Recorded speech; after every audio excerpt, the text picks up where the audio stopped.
Good afternoon. Okay, today is Tuesday. Whoa. You've got an echo.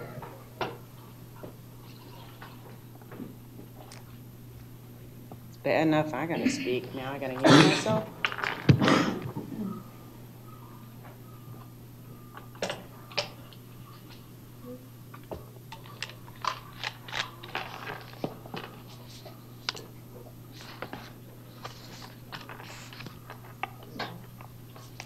That's funny.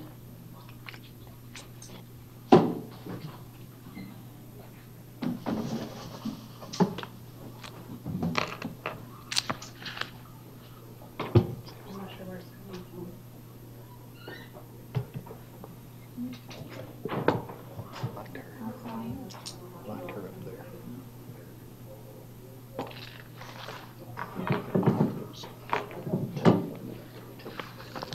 I think coming out of that back. I know you would. Pull out the cord in the back.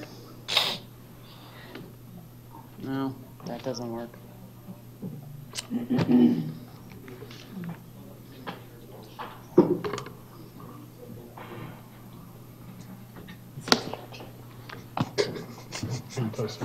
Oh, Same thing.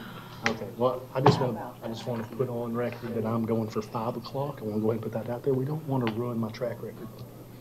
What? My bet is 5 o'clock. She said 6. I'm betting 5. I just want to put it out there. We don't want to ruin my track record. I'm right now undefeated. I'm going with 8. Stop it. Saying. I was going with 3. You're going with 3. They all know. Okay. They all know. Know what they got when they got me. Crazy lady over here. I'm optimistic. Yeah, that's right. Hey, what was that? Yay! Okay, so let us try this again. Good afternoon, everyone. Today is Tuesday, October 9th, 2018. It is now 1:12 p.m. We are in the city chambers, and I call this meeting to order. Today, let's see, those present are Commissioner Luke, Vice Mayor Yates, myself, Mayor Carasone, Commissioner McDowell, Commissioner Hanks. We also have City Manager Lear, City Attorney Slayton, and the interim city clerk. Wait, no, city clerk, Pito, kinda. The police chief, Garrison, maybe? No, just kidding. Captain Cole. Oh, there we go. Okay. And then just a reminder that, oh, way over there. What are you doing over there? Okay. Smart man. So just a reminder, if anybody wants to put in some public record or public comments, these are these wonderful fancy cards. If you can fill them out for either general public comment or a specific item. Go ahead and hand them to the lovely police officer over here. Also, please put your phones on silent or vibrate, or you will be paying for dinner today. So, with that, let's go ahead and stand for the Pledge of Allegiance. And Commissioner Hanks, would you do the invocation first? Sorry. All right. Father, we thank you for this time we get to come together, Lord. And Lord, I just ask for wisdom for us up here. I ask, Father God, that you be with us during this meeting. Be with our citizens as they're out there doing the work that they're supposed to do. We thank you for all that you do for us. We give you glory and honor in Jesus' name. Amen. Don't forget about Michael. Oh, and I pray that people are safe from Michael. That's an addendum, in case anyone needed to know. That's an amendment to the prayer. Okay. Thank you. Let's go ahead. I pledge allegiance to the flag of the United States of America and to the republic for which it stands, one nation, under God, indivisible, with liberty and justice for all.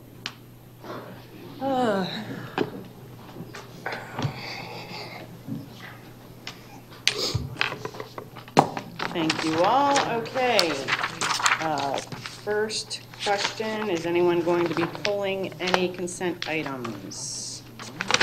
I have one to pull. Just need to get the. Miss 3 o'clock has one to pull. It's the, I can't find the letter on it. Oh, 6C. That is on the Historical and Cultural Advisory Board. Definitely not the one I would have guessed. That's Okay. right, I would not have guessed that Nope. either. Anyone else? No, I wouldn't have guessed it either. Just because you're asking. Anyone else for consent items? No? Okay, awesome. Anything that needs to be changed on the agenda? Let's roll with it.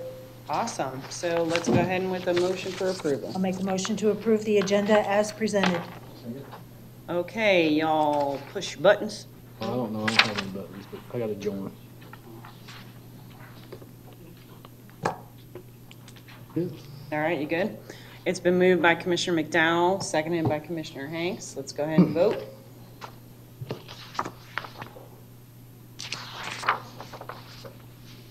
That's unanimous. Thank you. Next up is announcements. City Clerk. Thank you. We have the following vacancies on the advisory boards and committees. Art Advisory Board, the Beautification Tree Scenic Highway Committee, Citizens Tax Oversight Committee, Environmental Advisory Board, Parks and Recreation Advisory Board, Public Utility Advisory Board, the Audit Committee, the Charter Review Advisory Board, Community Economic Development Advisory Board, Historic and Cultural Advisory Board, Planning and Zoning Advisory Board, and the Zoning Board of Appeals. We have the following upcoming expirations on the Zoning Board of Appeals and the Charter Review Advisory Board. There will be positions available coming soon. Thank you. Thank you. Next up, public comment. We do not have any general public Yes, comment. we do. Oh, I thought it had a It number on says there. 6C, he'd like to talk about that under general public comment Okay. because he has to leave. Excellent. Mr. Zabler, come on down.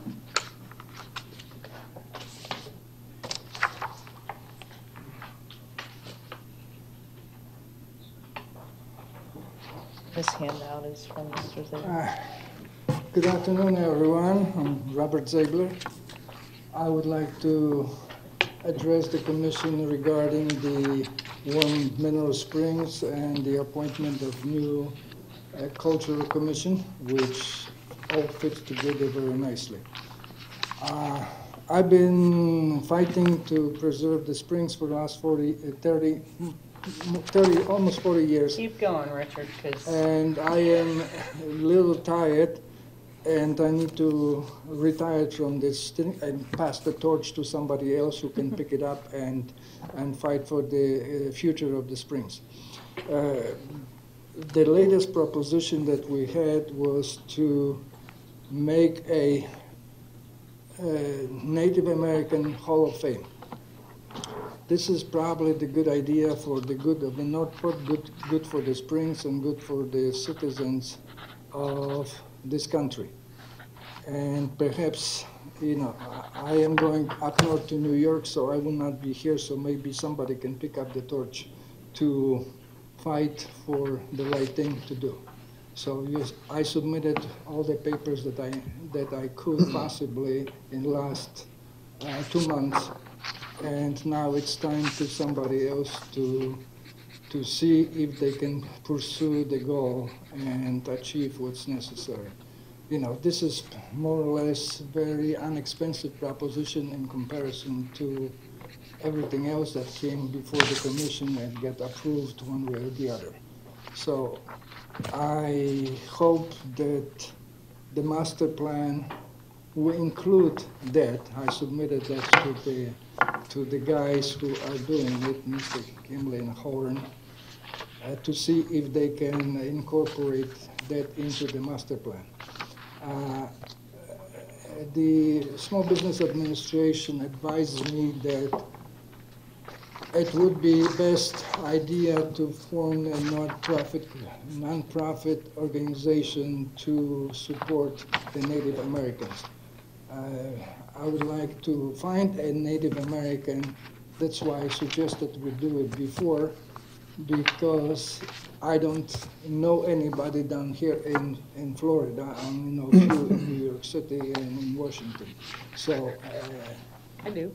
it would be very nice if we get the Native American to make this organization possible. I have already secured the Small Business Administration counselor who would help to make sure that we have the nonprofit organization available and all the paperwork will be processed and so on. So, Mr. Keating Summarize, we have some questions, Richard. What? Can you summarize, because we have some questions for you. Yes, well, everything is basically on the table right now, so if you have any question, I would like to expand on what I'm just saying.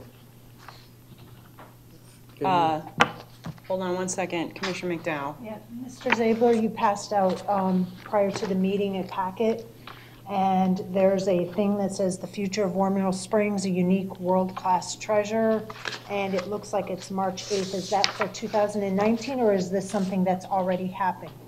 No, it already happened. It's been happening because this was organized by Friends of War Mineral Springs for last 5 years or 6 years. They were fighting with me together or separately to get this War Mineral Spring to preserve it and save it.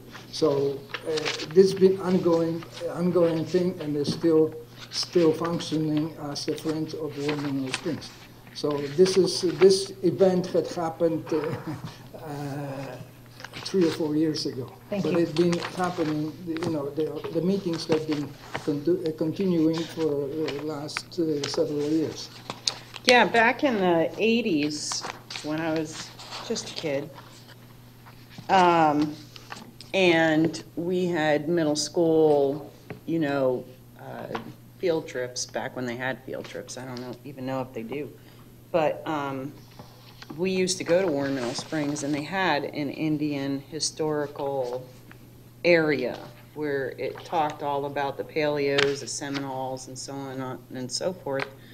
So I think when I had brought it up to the commission, when we talked about War Mineral Springs, that was kind of the idea that ran through my head was, we really need that back. And at the time, they had brought all of those things that they found in Little Salt Springs over, and that's where you got to see all that stuff that's in Steve's little closet out there.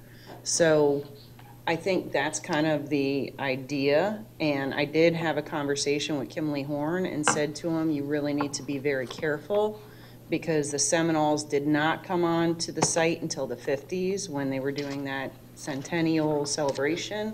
But prior to that, we did have the Paleos and other Indian tribes that actually lived here and had, forts and such right there on the premises. So I think that they're going to do a little bit more historical research into it before we determine, what do we do? Do we start from the beginning and work our way through the Seminole tribe? It's all part of the process of doing this master plan, but it is definitely in our vision to have something in that War Mineral Springs included, similar to what we had. Well, the main thing is that Seminoles came down to Florida, pushed out of the northern states by the U.S. Army and so on. So they hide it in the swamps to get away from prosecution and so forth. So this is, Calusa Indians were here before. There was another tribe that was here before. So, we're talking about 30,000 years of history, which is not even recorded. Exactly. So just so you know, we are on it. It is a priority for us, and we appreciate all the information you've given us. And stay tuned, and good luck in New York. It's going to be cold. Thank you. I mean, the problem is national, the drugs, the this, and I mean, it was like, are we going to pots, or what's going on in the country? I'm trying to help not just the little tiny springs, but the entire concept of preserving the culture and so on. And that's why I addressed the Cultural Commission or the Advisory Board, so they can step in and take over the fight that I pretty much trying to retire from this whole thing. I'm getting too old and I got other things to do. before I Richard, you've die. been here as long as I have. You're never going to retire. Nice try, though. Okay, Anyway, thank you. Thank you, Commissioners. Oh, wait, we have, Vice Mayor has a question. Yeah. Yeah, thank you for the information. You've been sending several different things, and I know you're really passionate about this.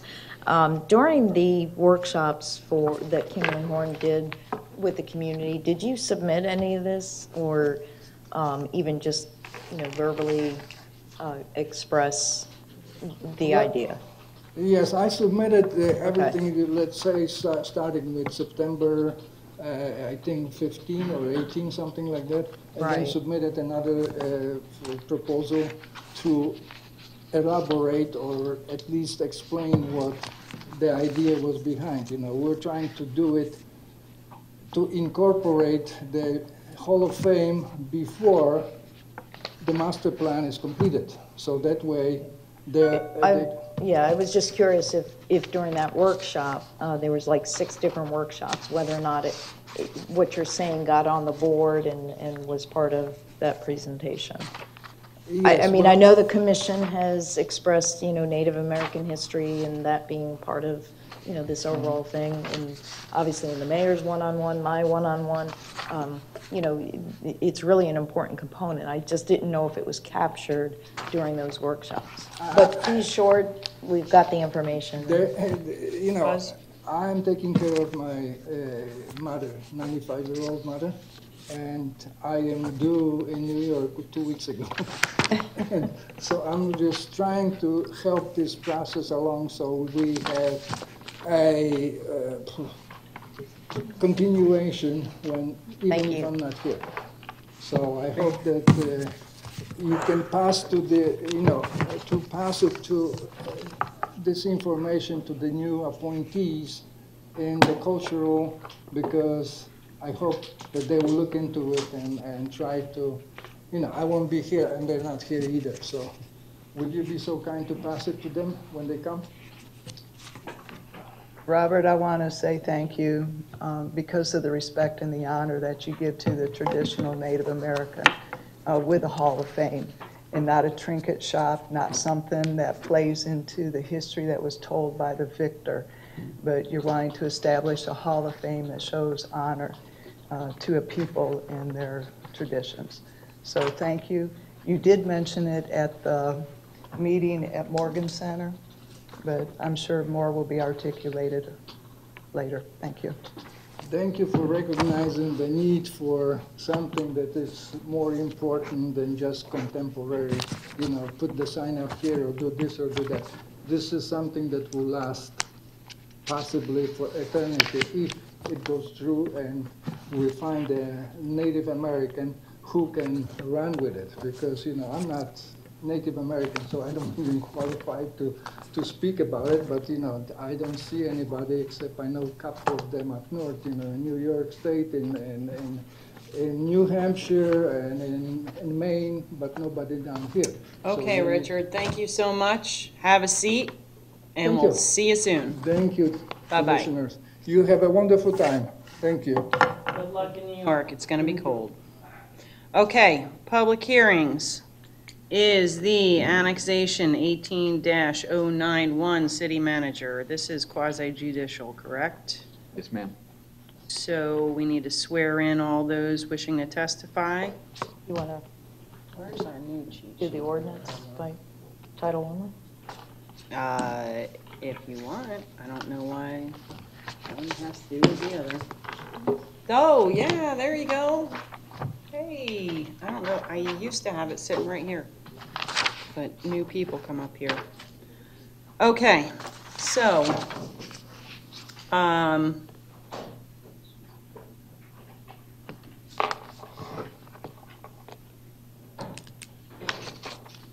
ready, clerk?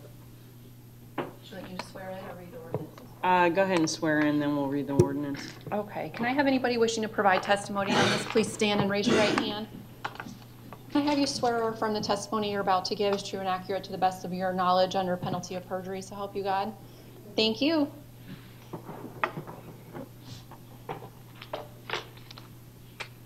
Okay, would you like for me to read by title only?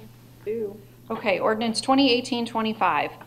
An ordinance of the City of Northport, Florida relating to the annexation of 3 acres of real property located in the unincorporated area of Sarasota County, Florida, and contiguous to the existing city limits of the City of Northport, providing for findings, providing for annexation, providing for assessment and taxation, providing for filing of ordinance, providing for severability, providing for conflicts, and providing an effective date. Ordinance 2018-26. An ordinance of the City of Northport, Florida, adopting Amendment CPA 18092 to the future land use map 2-7 of the comprehensive plan to change the designation of a 3-acre area located at 12580 South Tamiami Trail at the intersection of South Tamiami Trail and Talon Bay Drive from Sarasota County designations of commercial corridor and medium-density residential to City of Northport Activity Center designation, providing for findings, providing for adoption, providing for conflicts, providing for severability, providing for coding, and providing an effective date. And lastly, we have 2018-27, an ordinance of the City of Northport, Florida, rezoning 3 acres located in Section 36, Township 39 South, Range 20 East at the intersection of South Tamiami Trail and Talon Bay Drive from Sarasota County designation of commercial general to the City of Northport designation of planned community development, providing for findings, providing for rezoning of lands, providing for filing of ordinance, providing for severability, providing for conflicts, and providing an effective date. Thank you. Thank you. Okay, Commission, let's do some disclosure here. Going down the line, Commissioner Luke. I had agenda briefing with city manager, assistant city manager, and assistant attorney. And we didn't have any further discussions. We just noted that this was the second reading of this item. Okay, Vice Mayor. I had an agenda briefing with the city manager, assistant city manager, and assistant city attorney in regards to these three ordinances. And the ex parte communication from the first hearing is the same. I have not had any since. The only thing that I did was answer a question on Facebook about what is going in there to through an instant message, I think, and I sent that off to the clerk to be provided as public record. But other than that, no other conversation about this. Wait, nope, just kidding. This isn't it. It was a different one.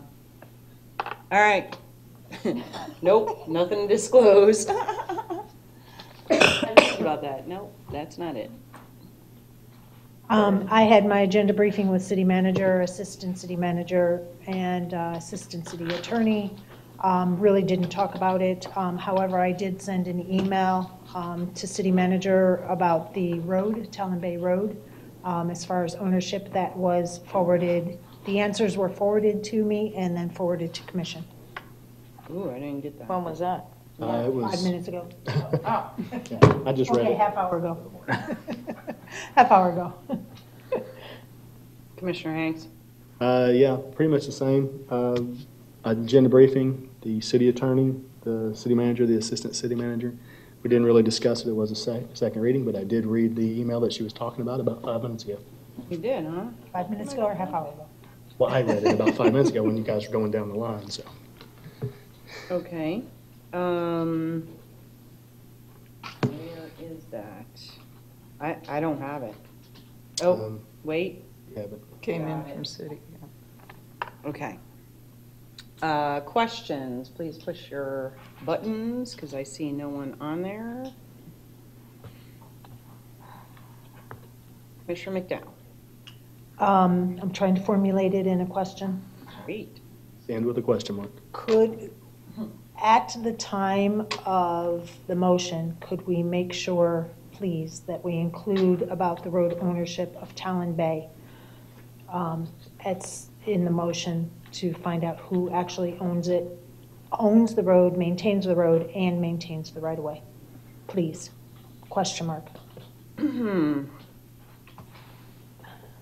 Is it possible for us to include There you go. Is it those possible? things? There you go. It is, I believe, correct? So we have 3 ordinances open right now, the annexation. How about that the light? Comp plan, I'm sorry, Sorry. Uh-huh. the comp plan and the rezone. Which, So I don't think it would directly apply to each one of these items, but it would apply for when we go to the next phase, when the storage facility becomes annexed into the city, because that road then will be all in Northport city limits. And I want to see who owns the road. can I I ask a question? I have actually a question because I was here. If and I think I spoke with city manager about this, I'm not sure. But I believe that we had this turned over to the city around the same time we had Lakeside Plantations Main Road turned over to the city. I believe you're correct. And that is when we were doing the maintenance of both roads, and finally, we had those things come before us to approve, to have it turned over to us. If I remember, one had it, I mean, it was because they were both tied to the same issue. I'll ask our Public Works Director. Just thought she was going to sit down. For the record, Juliana Belia, Public Works Director. The city has never been petitioned to officially accept the Talon Bay Drive for maintenance responsibilities. Back in 2010, the Department of Public Works was requested to start maintaining the road, landscaping, etc. They did so. At that time also, the administration in Public Works made arrangements on the tax rolls to charge the enhanced road component of the Road and Drainage District assessment fee. And also during that time, a couple years later, the assistant city manager at the time, Danny Schultz, had set forth a resolution proposing condemnation before the commission, a resolution. And I believe that resolution was actually adopted. I'm going to look it up now. However, after that, it was dropped. There was no condemnation proceedings followed through with after the commission adopted the resolution. Since that time, Public Works has continued to 2005, by the way. I'm sorry? 2005. Okay. Continued to maintain the roadway, and either in-house or, yes ma'am, 2005 R26, and that was adopted by the commission on April the 25th of 2005. So it was an adopted resolution. However, nothing was, no proceedings for condemnation was set forth. Just going through all the records, then there were some emails and correspondence that in 7 years, it's going to be owned by the city through prescriptive easement. So in September of this year, we put forth a request for legal opinion through the city attorney's office for an official legal opinion on that question. Is it in fact the city's through prescriptive easement? You know, so that's where we're at right now. So was it, I thought it was part of like maybe the DCP, or it was part of their planning documents that this road would eventually be turned over to the city of Northport. I don't know. That would be a question for planning. I mean, I've got all the, you know, the documents that we've gone through, but there was never any official request at all asking, the developer asking the city to take it over.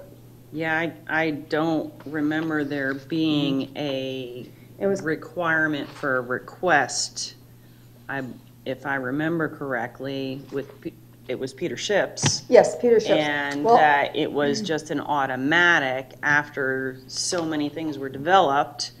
And no, you it have was to. part of the approval process. Well, generally, the developer will come to the city, and they will, through the land development code, they have to make sure and show us in plans, engineered drawings, that the roadways and drainage system meets the current subdivision regulation standards before the city would accept a roadway, and that would come before the commission. but that's Similar to now. plantation and all that, you know, that we would, even under ordinance 8194, the old subdivision ordinance, there was a process to go through. Right. But they never, in all of my research, unless planning found something, I found nothing showing that the developer ever requested the city. The only thing I did find is that Public Works was asked to maintain it, and they agreed to pay the fee, and they've been paying it ever since. And this past year, the homeowners association asked, why are we being assessed this fee if you're not maintaining the road? And actually, we are maintaining the road. So that also is a separate legal opinion that's being looked at. Vice Mayor? Yeah, I understand the, concern in getting down to ironing out the ownership and the process, but my question is in regards to the 3 ordinances, the annexation, comp plan, and rezone, I don't see I'm not sure what tying in about the roadway ownership would have as far as our consideration and approval with these 3 ordinance. I see it more on the DMP side that we actually had the resolution for at the first hearing, that it's a 1 reading that's already been decided. So I see the relevancy there. I'm just trying to focus in on these 3 ordinances and not interject something that is maybe not really pertinent to these 3 ordinances. You want me to answer why I was concerned about it? I understand the concern, but go ahead. The Yeah. reason why I thought it was tied together, and the city attorney helped me understand that it's not, is because we own the east side, but that's in the city's limits. Yeah. The road, and then we are going to have the west side of the road in the city's limits, and that's why I thought we had to get this ironed out now about the annexation, and if it included the road or not. She confirmed that it is not tied together, that they're separate issues, and that's why I was just requesting that if we could have a motion to make sure at some point, even if it's a 4th motion, to have them come back with this information about the road, because I don't want it to be 5 years down the road, 10 years down the road, while it's still fresh in everybody's mind. Right. But she cleared up that it's not related to these 3 things. But I also don't want it to fall off the radar. That's why I was requesting a separate motion for it. Did we do that? Related, unrelated, my favorite phrase. Gotcha. At the first hearing, though, didn't we give some staff direction to? I thought you did. I thought we did. As Well, it was to have it come back today, that information for today. So, they're still working on it, correct. from what I understand. Okay.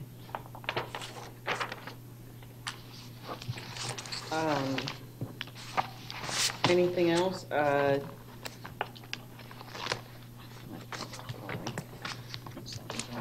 Okay, so does the applicant have anything to disclose?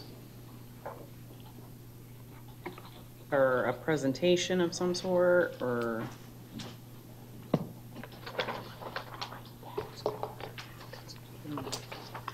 Good afternoon. I'm Drew Fitzgerald with DeLisi Fitzgerald. I'm here on behalf of Racetrack. John Jansen is also here from Racetrack. We were not going to put on a formal presentation. We were going to make ourselves available for any questions that would arise in today's discussion. So no further testimony for today, everything from the first hearing, and nothing to add. Thank you. Staff, do you have anything? Good afternoon. For the record, Nicole Galehouse with Hayward Development Services, and I have been sworn. I just have one thing that when these get adopted that we need to clarify in the ordinances. We had been directed to include the filing fee in the rezone ordinance as it was in the annexation, which we did for this, but in looking into that a little bit more, the legislature deadline was the next day. So in looking into it a little bit more, the filing fee is not in our fee structure, and we believe that it is included in the overall fee for the annexation and the rezone. So we need to strike that language that the filing fee shall be paid by the applicant from those ordinances. 2018-25 and 2018-27. So the only one it's staying is 26.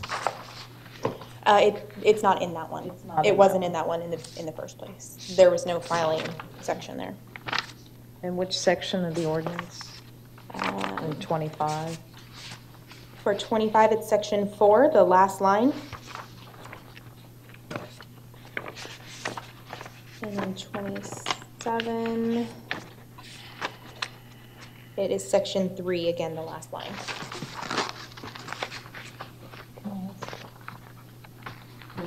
Down. Why is the petitioner not paying for this? I'm sorry. We believe it's included in the overall fee, but we don't have a line item in our fee structure for the filing fee, so we can't charge that fee separately. Got a fee for everything else. So if it's not included, then who's paying for it? We'll have to look into that a little bit further to make sure that it is included in there, but. When we developed the fee for this application, we tried to include all of the fees that would be necessary. So the filing fees, what you're saying is the filing fee was built into that fee for this application. And that's why the fee is what it is. We don't have a separate line for them to pay for a filing fee because we built it into the one fee so that you're not charging them. They can say, how much is this fee? They open, and by the way, it's these 10 other things also. Captured it all when we created the fee for this. So is this something we have to put in a fee schedule for later, or? When we review the fee schedule again next year, we'll look at the fee, the application fee, make sure that the filing fee is part of it. If it's not, then we'll add it to next year's fee schedule. I think you got the fee lady walking up here.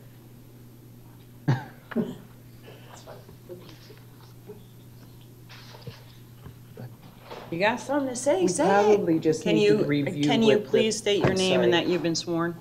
Oh, I haven't been sworn for anything. Okay. Go I'm just ahead. talking about fees. Sorry, city clerk. That's all right. Pete has answered very well. Oh, Has he been sworn? can't say anything. Right. Thank you. She's so funny. Okay, anything else? Vice Mayor? So within the ULDC, it does say the fees are supposed to be paid by the petitioner. However, what you're saying is because it's not itemized and segregated out, you believe it's already been taken care of. So that's what we're, in that total fee that they pay when they submit the application, correct? Okay. At the first hearing, there was an oversight of some fees that hadn't been charged. Those have all been paid to date.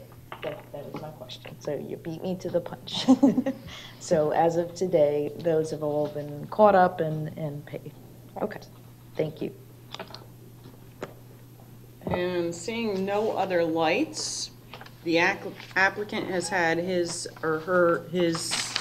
ability to present, and there's no aggrieved party. Applicant, do you have a rebuttal to anything that's been said here today? And Yes, Mayor, could we so, get the declination for the rebuttal on the record, please? oh yes, can you get on the record that you have no rebuttal to add? Thank you. Good afternoon. For the record, Drew Fitzgerald, and we have no rebuttal. Thank you. Thank you very much. Okay, and we do not have any public comment. So we already got our questions answered. Kind of did this backwards, but you know. And I guess we're ready. Close the meeting. Doesn't say that. I think you got to close the public. We need a motion? Button on. Somebody's got the light on. I need a motion don't to have close the anything. public hearing. Oh. I thought you had to close it. That's how it should be, but I don't know what's going on here. There's no legal requirement that you have to have a motion to close the public hearing. Right. I mean, the law states when the public hearing is closed. If you'd like to procedurally, some attorneys recommend it and some boards do it, but it's really, there's no legal requirement that you do or don't. Okay, so we need a motion? Got my motion light on, Mayor? I don't see it. Sorry. I'll make a motion Got nothing. to approve ordinance number 2018-25, relating to the annexation of 3 plus or minus acres located in Sarasota County near Talon Bay, removing from the ordinance in section 4.01 the sentence that reads, "The cost of such filing shall be paid by the petitioner." Second. Oh, somebody else has got their second No, it's you. button on. Who was seconding? Who pushed the button? Started the second. Okay, I'll second. Okay, And took it off. Okay. is it on or is it off? That's fine. All right, so it's been moved by Commissioner McDowell, seconded by Commissioner Hanks, and that is to approve the ordinance. Did you specify 2018-25 or yes, all of ma'am. them? 20, we got to do each one separately. Okay. 2018-25 with the amendments noted, seconded by Commissioner Hanks. Anything to that? Nope. No, let's go ahead and vote.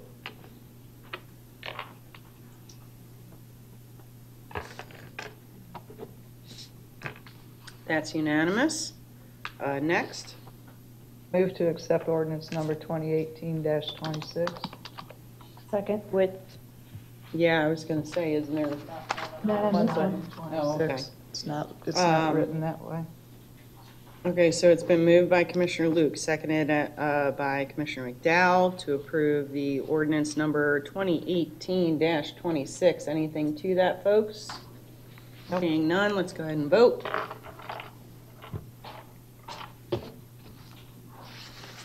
And that's unanimous. Next.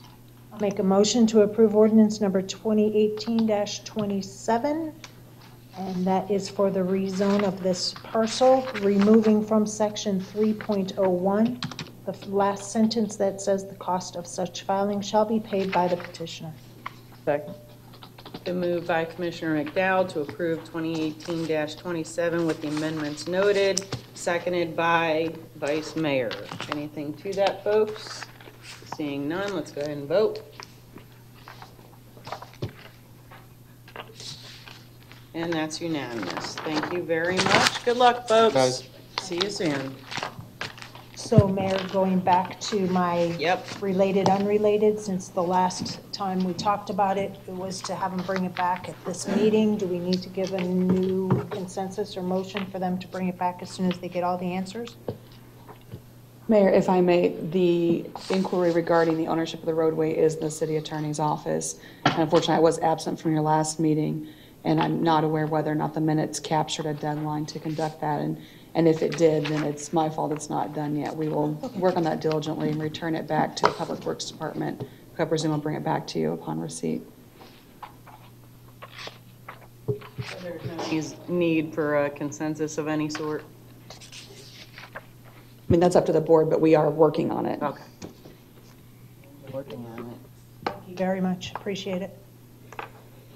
Thank you. Moving on to ordinance number 2018-16. This is a first reading change of a street name, renaming a section of Southwest Villages Parkway to Playmore. We need a motion to move by title only. I'll move.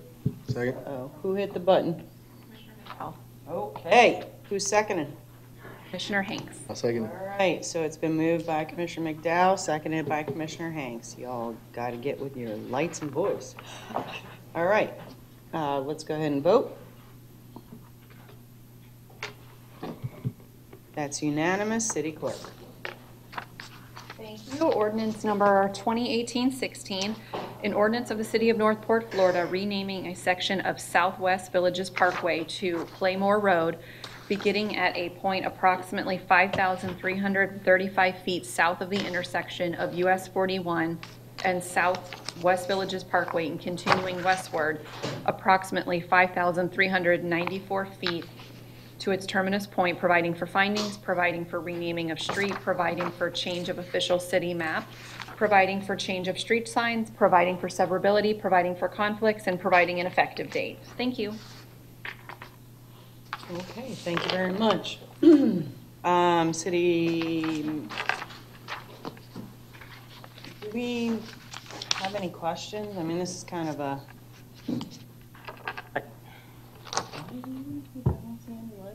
Commissioner McDowell. So by doing this, is it going to affect anything that the staff is still working on regarding the Chapter 70? There was an ordinance that was presented back in April of last year. Is this going to affect anything that they're working on with that ordinance? No, ma'am. Or is this totally separate? No, this is separate. Any update on when we're going to see the first one from last year? That's being done as part of the ULDC. ULDC rewrite?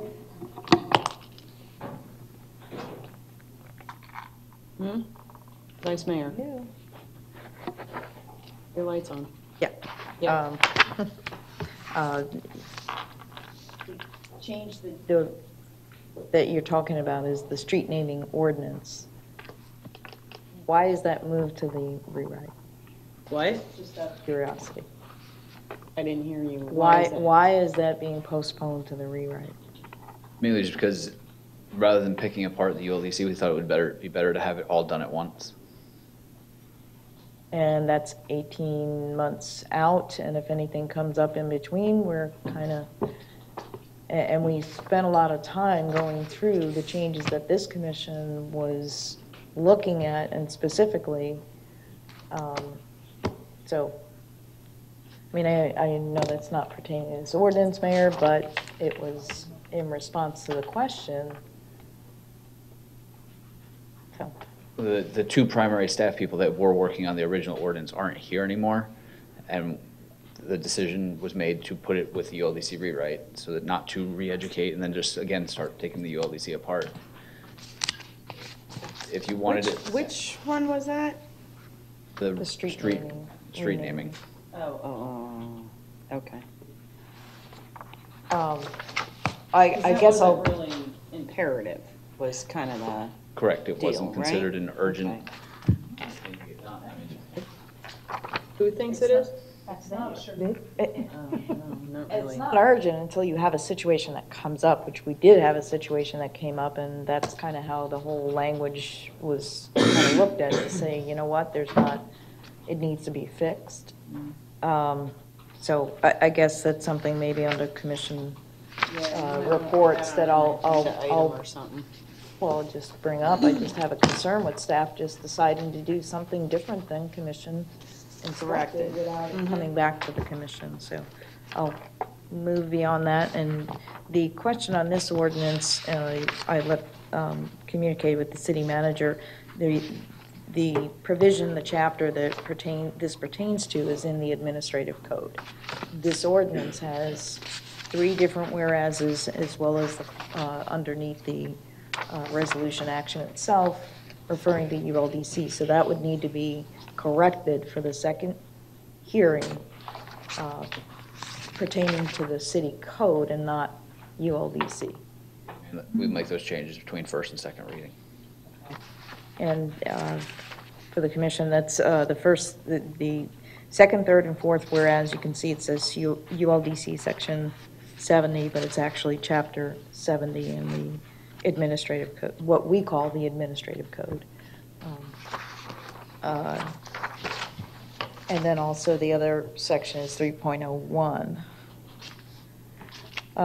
The other question I had on this was,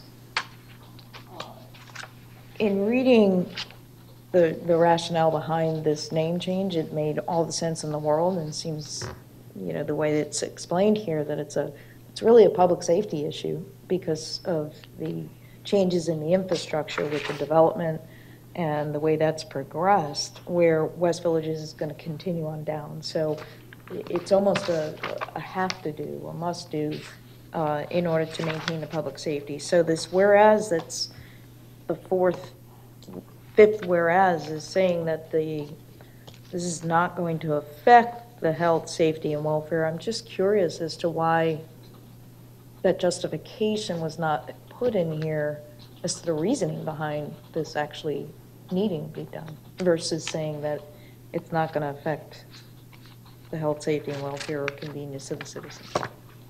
For the record, Nicole Galehouse, Neighborhood Development. I believe the intent here was that it would not negatively affect the health, safety, and welfare, but we could certainly clarify that and add a whereas clause that demonstrates that it actually is for the public safety. What about just changing will not to support? Yeah. Will support. Or maintain, the yeah. health, safety, Absolutely. well-being. Yeah. Just change it from the negative to the positive. Absolutely, we can do that. All right, thank you, and that's all I have. Okay, I see no other lights, so let's go ahead and have a motion, folks. Move to continue ordinance number 2018-16 for a second reading on October 23rd, 2018, with the changes as mentioned in regards to the Chapter 70 of the Administrative Code throughout the ordinance, and the change to the fifth whereas pertaining to maintaining the health, safety, and welfare. Second. Everybody push their buttons? Okay, it's been moved by Vice Mayor, seconded by Commissioner Luke. Anything to that? No. Seeing none, let's vote.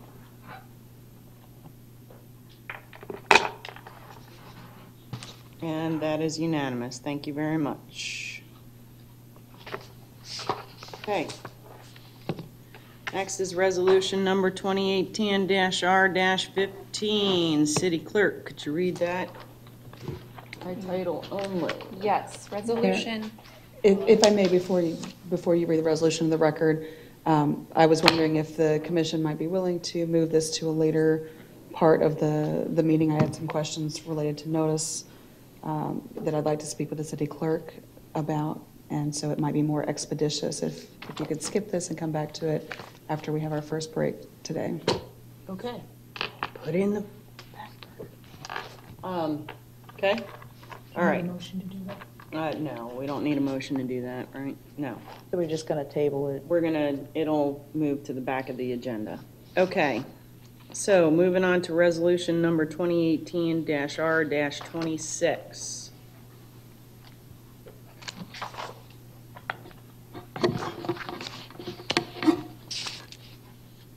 Read by title. Read by title only, please. Resolution 2018-R-26, a resolution of the City Commission of the City of North Port, Florida, encouraging the non-use of fertilizers year-round, directing staff to develop an educational program, providing for conflicts, providing for severability, and providing an effective date. Thank you. Thank you. Anyone? I just want to thank the commission for directing this in the last meeting. Could we possibly bring Ms. Wong up so she can state what the resolution entails? I guess. I mean, Just a quick overview. City Manager?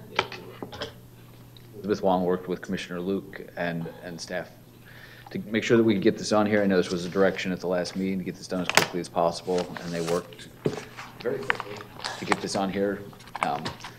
This is the reason we amended the agenda, was this item was requested to get back quickly. So I'll let Ms. Wong give you an overview of it and what it entails. Good afternoon, Commissioners. Elizabeth Wong, Stormwater Manager for the record. Just a little history on fertilizer ordinance. We had adopted a fertilizer ordinance back in 2007. In that ordinance, we have a restricted period for not allowing fertilizing of turf grass during the rainy season months of June 1st through September 30th. can still fertilize the landscape plants during that period. Because at that time, we had thought that the landscape plants are not very widespread, and most people fertilize the landscape right near to the root zone, so it won't be broadcast everywhere, like the grass would be, when you fertilize grass. So this blackout restricted period is June 1st to September 30th. After September 30th, they can fertilize the turf and, of course, the landscape plants until the next June 1st. But using fertilizer with nitrogen in a slow-release form with at least 50% of it or more in the slow-release form. That is a requirement whenever you're allowed to fertilize. It is now October, so therefore we're not in the restricted period anymore. So people, if they want, according to the current fertilizer ordinance, can fertilize the grass and, of course, the landscape. In light of the attention and the actual detrimental effects of the red tide and blue-green algae that's in the coastal communities, understand the Commission would like to extend the, encourage the non-use of fertilizers even outside of this restricted period. And that was the intent of this resolution.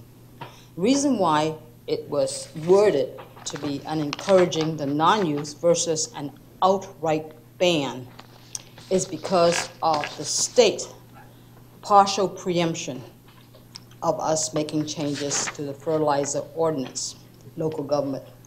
So they're preempted from making changes to the fertilizer ordinance, which we had adopted back in 2007, prior to the state's model fertilizer ordinance coming in 2000, I think it's 10, 9 or 10. So our ordinance was in place before the state model ordinance. And the state wanted everybody to use their state model ordinance, which did not have this restricted period of June 1st to September 30th. In the state model ordinance, all they have was don't fertilize when there's a tropical storm, when there is a heavy rainfall coming, hurricane watch. Okay, so there's no real restricted period in the state model ordinance. So ours is a little bit more restrictive. Ask you a question. I thought that when we did this in what was it, 07, we had a state model ordinance that we utilized along with the county. Commissioner, Sarasota County has started that effort, and we were patterning our ordinance after theirs. With just Yeah, I knew that, but I thought it was based off the the state was model. talking about it. They had some drafts, but Right. they did not approve it yet. Okay. So Wasn't that was approved. why back in 2007, we did a very quick action, because we knew that if we didn't adopt ours first, we may be preempted from doing our own ordinance. And the one that's accepted right now that the state put out wasn't until 2015.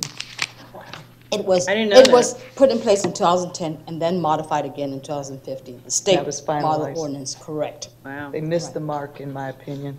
Commissioner McDowell, you have a question?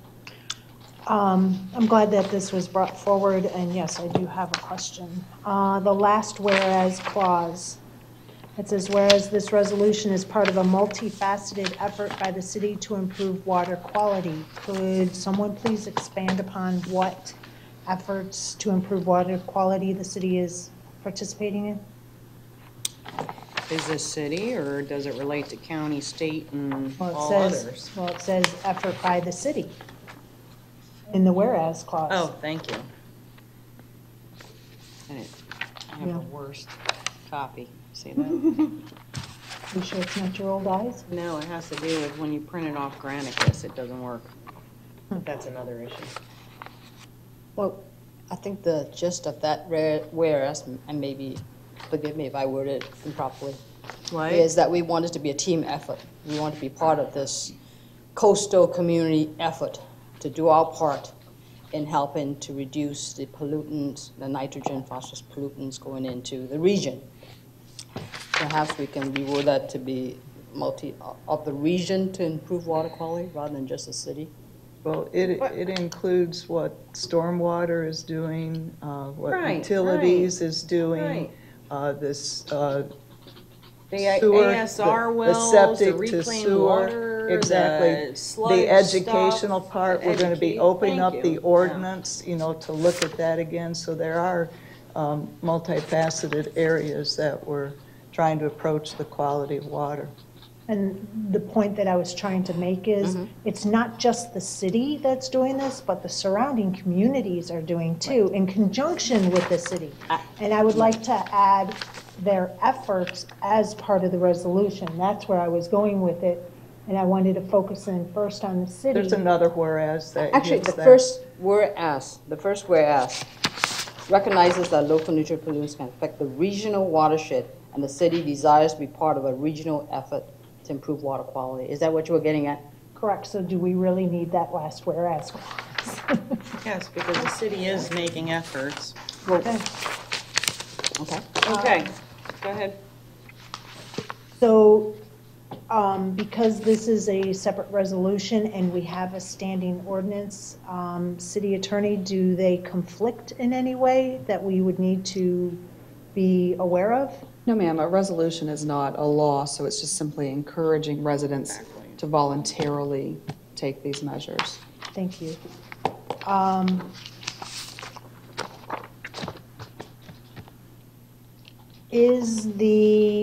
I know that the city is working hard for educational purposes on fertilizer. I am wondering if everybody is aware that the Charlotte Harbor National Estuary, since I'm the one that sits on that board, does have small grants available to help with these efforts, and is anybody going to be utilizing that? Yes, I'm aware of those small grants. They're typically somewhere around $2,000. I'm sorry? What? They're typically around $2,000. Okay. 2,000 to, I don't think It will it work. goes higher than 5,000. And it can probably be used to Print smaller materials? items, maybe printing brochures, signs. But it's a, It's better than, if better free than money nothing. is available, Yeah. it's better to use it than, The short answer is yes, we will apply for them. okay. Thank you. And Thank you, Commissioner, for bringing that up. last one. I know that this is a multifaceted problem involving not just residential households and stormwater and runoff, all that, but the golf courses. And I'm curious, is anybody going to be approaching the golf courses to see if they would be voluntarily participating in this? Because the golf courses, from what I read, are exempt. I was gonna get to that, Commissioner. Too, about the Atlanta Braves, they're gonna need to fertilize their grass. I mean, these are all, Well, just like, one of the things that states in here is, we're going to encourage reclaimed water use, which most of the golf courses do use right now, but we will encourage, and it states in here that we'll reach out to all these places. The educational campaign will have it, so yes, we'll encourage them. If we don't pass an ordinance that forces them, that's all we can do is encourage them. But we'll reach out to everybody. And just for the record, I've got some red tide stuff that I was privy to based on the last meeting I attended for Charlotte Harbor National Estuary, so I'll just pass them down for you guys to take a look at if you want it. Thank you, that's all the questions I had. Thank you, Mayor. You ready for a motion? No. Vice Mayor? Actually, you already, well, go ahead. I already what? I thought you already asked questions, but go ahead. Go ahead.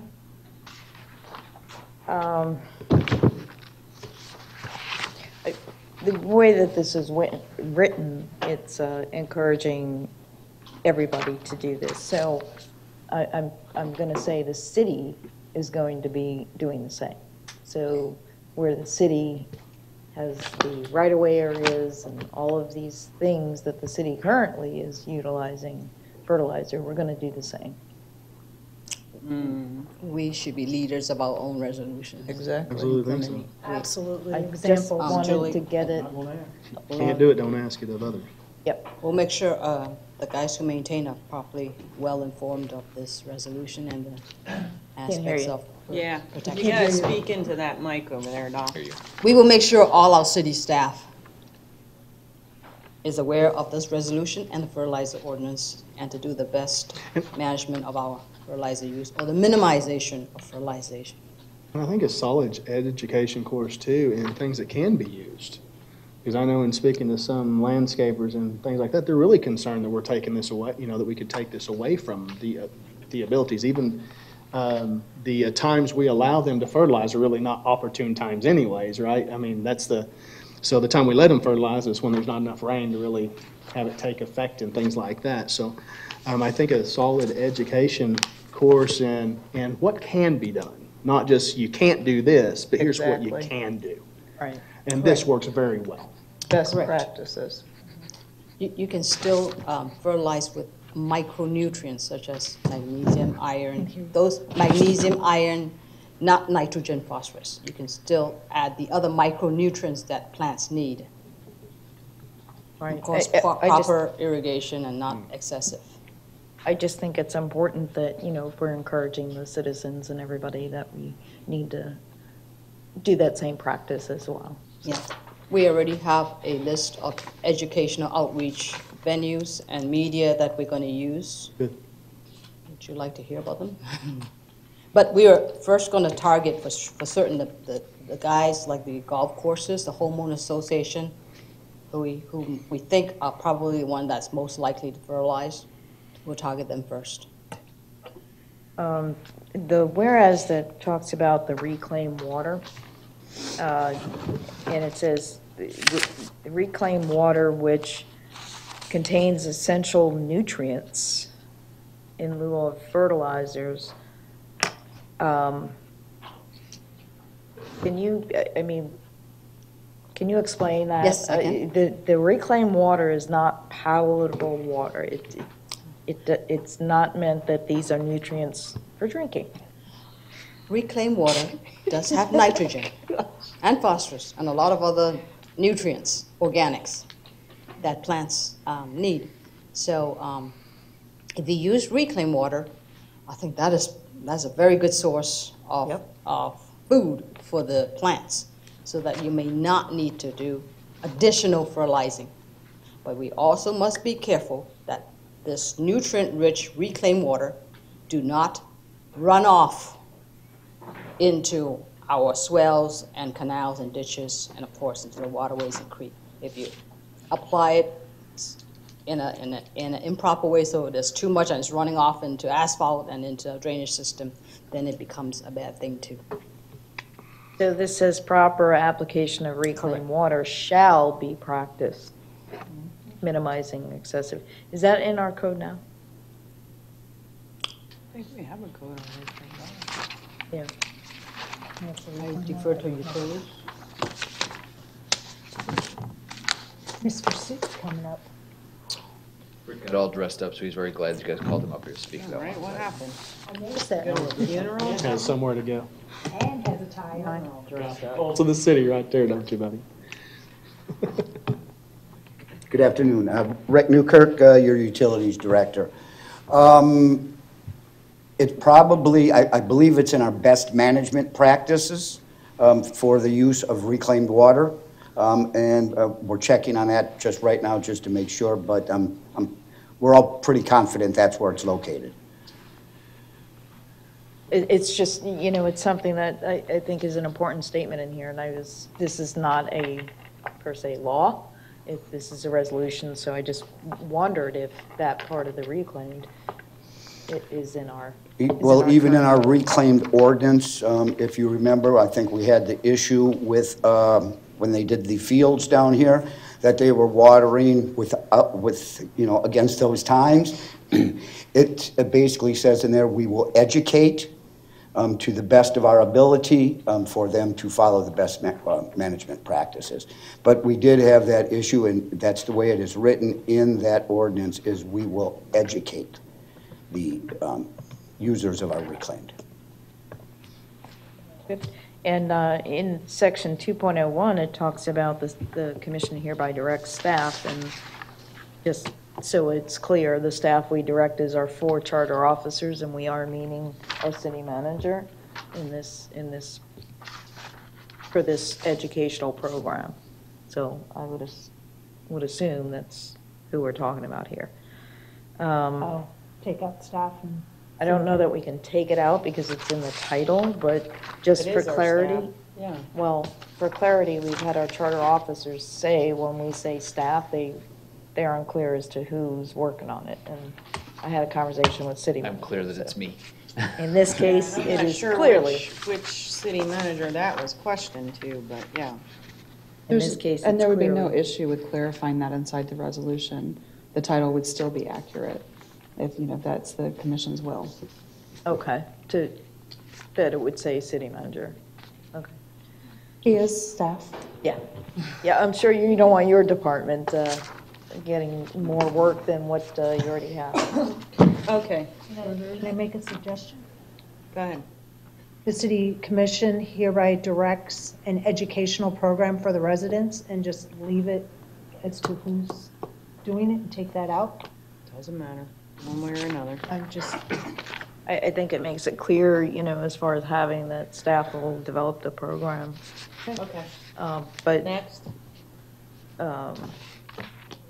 and by educational program here, we're talking about the stuff that we currently do quite a bit. And you're going to enhance that? Correct. And then there's the typo that I already told the city manager about. Anything else? No, you have a public comment. Okay, Commissioner Luke or Commissioner Hanks, do you guys have any questions on this? No. Before we go for Commissioner McDowell, who's already spoke, I have one question. City Attorney, in the section 22-64, which is the current code, we talk about exemptions. The exemptions are for golf courses, agricultural purposes, and so on and so forth. Is that required per Florida state statute? I don't know, Mayor. I've not yet done any of the legal work related to the fertilizer ordinance, just to this resolution. Okay, because I asked you for this ordinance 2 months ago, and, or I asked the city manager, maybe it wasn't you. And you may not have even been here, but anyways. Point is that I think that we need to find out within this ordinance what exactly is required by state statute and what is not.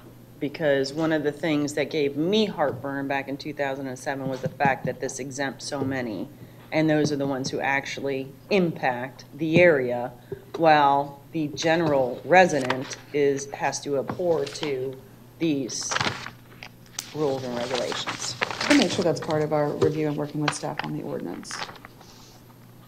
Review on this ordinance? Yes, ma'am. Okay. What exemptions are required by state I wasn't here at statute. the last meeting, so I wasn't sure what the direction neither. was. That makes two of us, but I'll Yeah, make a Mayor, note of it and we'll make sure. We actually had given direction for staff to work on opening up the ordinance, bringing it, looking for the research, and specifically we've mentioned about these exemptions in there that are problematic. Okay, So they're going to open it up and they are going to bring it back once they're done compiling a bunch of information, bring the current ordinance back, information to an Gotcha. agenda All right. item.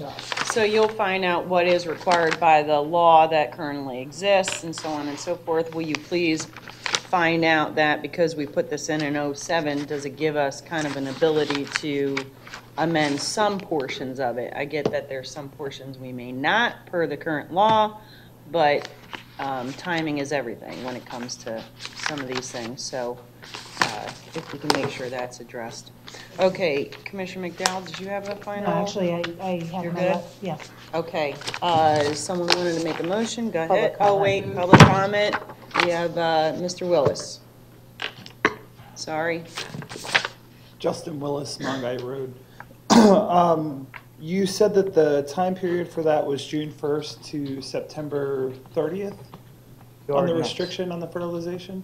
Can we extend that to November 30th to include the entire hurricane season?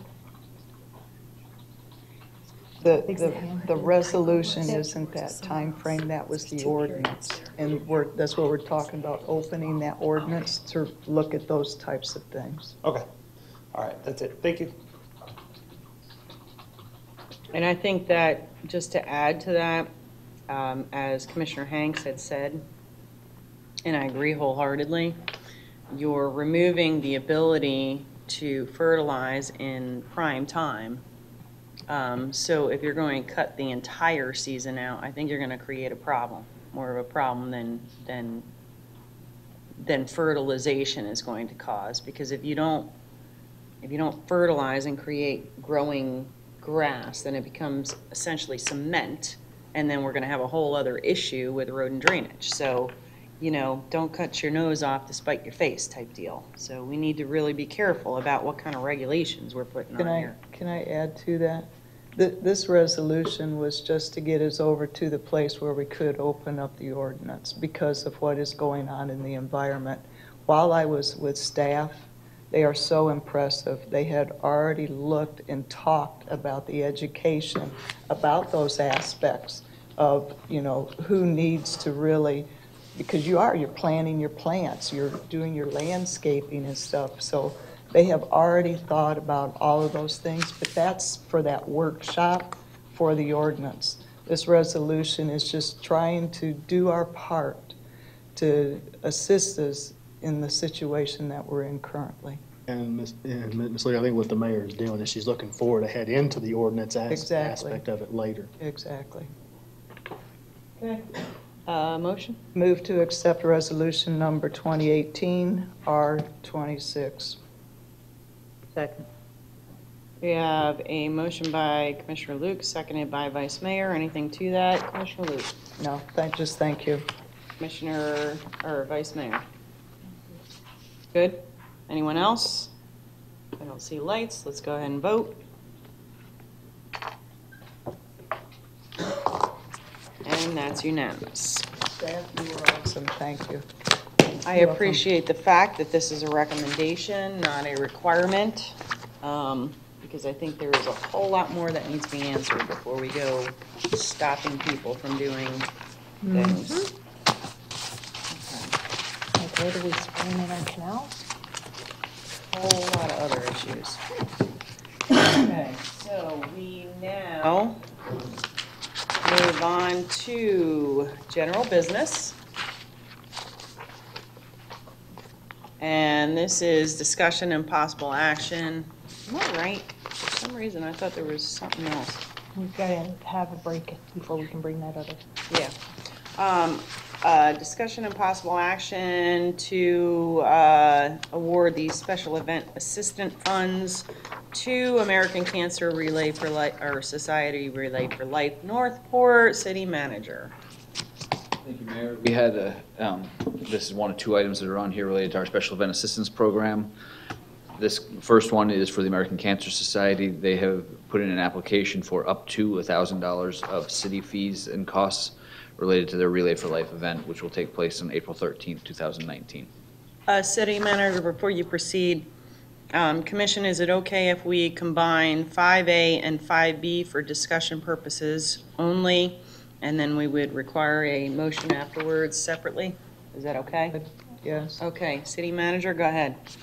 Right, and the second item is the request made by Cranberry PTO for funding assistance, again related to cover city fees and costs associated to one of their events coming up, which is the Cranberry Cougars 5K event, which would be in February of 2019.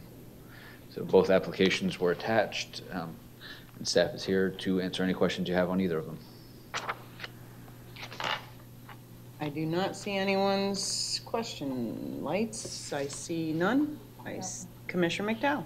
Yeah, I just want to make sure that the special assistance that we give does not include the deposit, because and if somebody could answer that.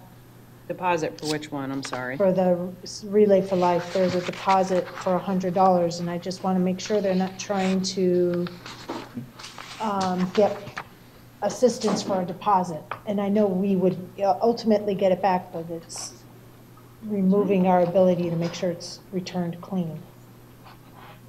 And staff just clarified the deposit is not included in the assistance program. It is not. Thank you.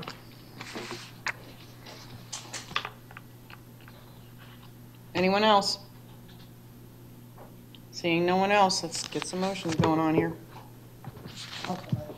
To approve the Special Event Assistant Program application for American Cancer Society Relay for Life, Northport, in the amount of $1,000.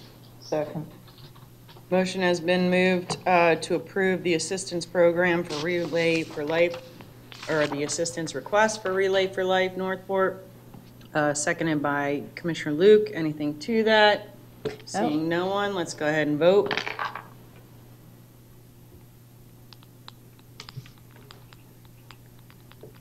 And that's unanimous. Relay for Life, American Cancer Society, thank you very much for everything you guys do. Make a motion. Okay, next. Public comment for this? On this one.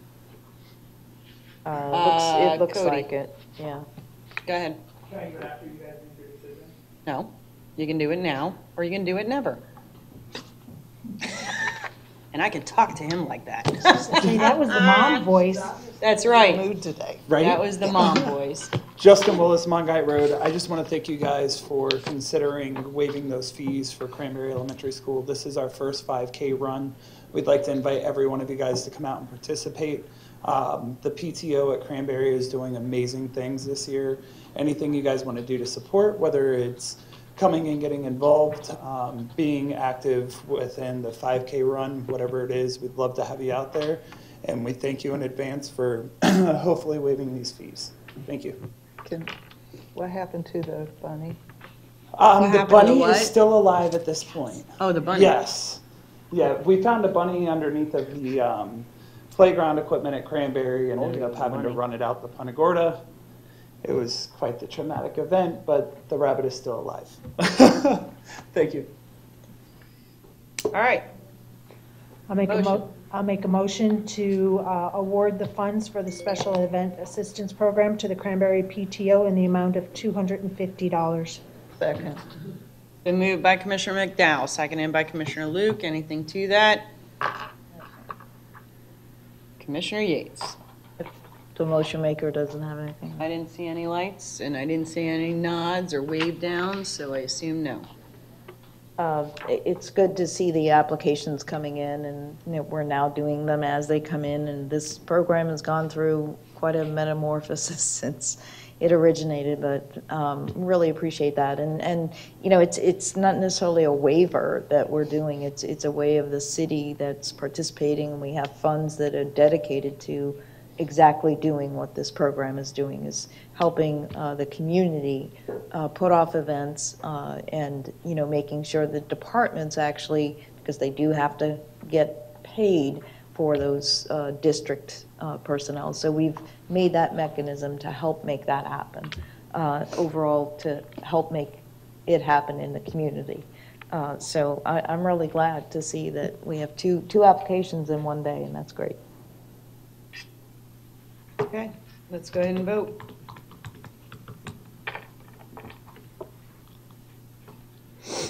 And that's unanimous. Thank you very much, everyone. Oh, well. Might be done by 4 o'clock. I think what we should do before we carry. Yeah, we're gonna have to take a break before we get into this next one, but go ahead, Commissioner Luke. Do all applicants have to pay $100 for an application fee? Deposit. It's not for the application of the waiver, it's a deposit fee for the rental or whatever, right? Okay, good, because I was going to say, are they paying $100 to No. get $250? This one Okay. was, they're renting the front green, this deposit saying they're gonna return it that we won't have to go and clean up after them. Okay, I'm fine with that, And they get their thank you. deposit back. Yeah, good deal. Okay, let's go ahead and take a 10-minute break. Thank you.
Guys and gals?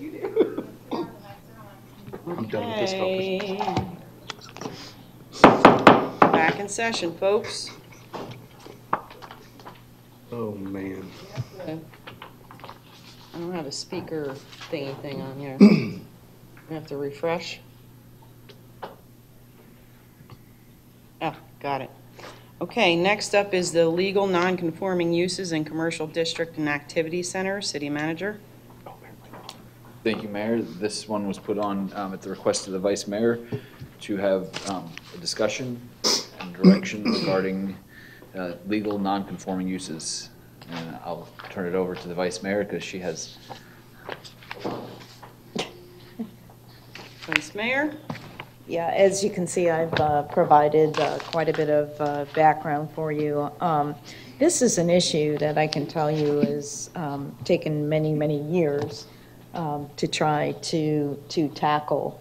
And at the last point that I had addressed this, it got embroiled with the ULDC rewrite, which never came to fruition. And we're at a restart on that. And so I really believe that we can have a discussion and provide some staff direction, and not necessarily wait for this rewrite. When businesses come to the city and make an investment, they make an investment in property and want to be successful here in the city. And then over time, if the city's code changes, sometimes it could have unintended consequences or sometimes intended consequences that severely impacts those investments that businesses do make. And in 2010, there was a situation where the city completely redid the ULDC. And in doing so, made some changes to what's allowed and what's not in commercial zoning areas. And it did impact, you can see in the backup material, there were a few, to me, one is enough, at making a significant change. And what I'm proposing that we do is rewrite this non-conforming use provision in the ULDC that allows a business owner that made an investment prior to a code change to maximize the utilization of their property. So if they had already built and started their business, they have a current use, and if the code changes and that use is no longer allowed, at least they should be allowed to either expand within the current building or expand on their property for the success of their business. Can, just a quick question.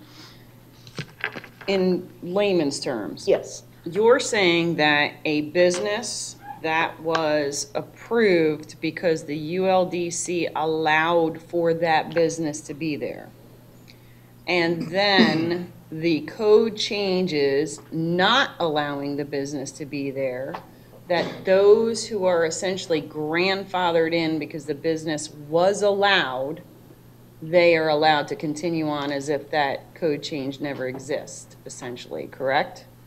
Correct. Continue on to the ability and maximum potential of their property for that use. Right. Not other properties, not purchasing other properties or. So that's not necessarily a non-conforming use because they weren't non-conforming because they got approved at the time that they got their CO. Well, it becomes, once the code changes, then that allowable use that potentially now is not allowed becomes a legal non-conforming use. So in other words, if somebody wanted to put something of that type of use, that would not be allowed. Right. So yes, once the code changes, they are non-conforming, but they're legal non-conforming. They existed prior to that code change. So I don't know if the attorney has. Yeah, could I just jump in here maybe with an explanation? And it's not far off from what the Vice Mayor said. But we often hear the phrase legal non-conforming use, which is not really an accurate phrase because the only non-conforming uses are legal. You can't have an illegal non-conforming use.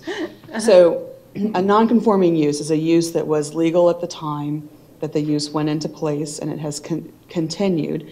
And at some point, while that use is continuing, the zoning codes have changed, and the use is no longer allowed. So, perhaps this was a residential district, and now it's all been changed to commercial. So you'll have a Taco Bell and a Dairy Queen and this and that, and then you have just the one little grandma's house that's been there for so long that's still residential. But you see it really more with commercial. Regardless, it's a use that was legal at the time that it began. While that use was still continuing, the city's codes changed, and that use is no longer allowed in that area. But you can't divest someone of their legal use that's continuing. So a non-conforming use is one that still continues to conform with the way it was when it went into place, even though it's no longer allowed anew. That non-conforming use and the right to it runs with the property. The property can be sold, and the new owner can continue the use as long as the use is consistent. It's allowed until it is abandoned. Now, when it's abandoned is a little more difficult of a question. Once it's abandoned, they cannot restart the use. They have to comply with the current zoning codes. Okay, can I just wrap my head around this for a minute? Because, first of all, I was here when we did the rewrite of the ULDC, and I don't ever remember this being changed at all. But there's a lot of things in that rewrite that are not what I believe the commission's direction was, but that's another story.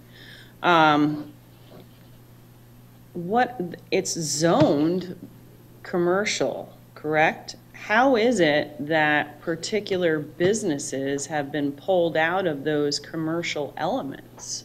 I don't understand that. I don't know of any particular instance in this city, so I'm not sure what this would apply to with respect to something specific in this city. But let's take an example that's not here, that you see in a lot of cities. And in our city, we have an adult-oriented business code that says where those businesses have to locate, right? Let's say you had one that had gone into place before you had that code. Then you adopt the code and say they have to be located here, but you have one across town. Well, it gets to stay there as long as it continues its use because it was legal at the time it went in. But once it stops operating, you want to open one, you got to put it where the new code says. You have to conform to the new code. So what is the difference between these non-conforming uses and those businesses that are out in the residential estates with their, waivers of some sort? I thought they were called non-conforming uses. I'm not aware of the businesses in the estate. I think that might be a question for NDS. They got a special exception, and they are considered non-conforming uses. Well, if they have a special exception, that's not the case, but. Okay. Good afternoon, Nicole Galehouse, Neighborhood Development Services again. There are a few different circumstances going on in the estates. I believe there are some non-conforming uses where they were existing prior to the change that, it's my understanding that it changed to not allow commercial businesses in the estates anymore. No, it's never been commercial out there, Okay. ever, Okay. I'd have to, since 1970. okay. If they have a special exception or waiver, then they would not be considered a legal non-conforming use. But if they were. Conforming, you don't have to do anything. You just exist and you continue existing. You don't have to get any type of permission because you were legal when you went in. Okay, so that's a different, those are special exceptions out there because they came in, they knew someone, they got it approved, and boom, there they are. Where the businesses, they were here, all of a sudden it gets pulled out for some reason, and now they're considered non-conforming.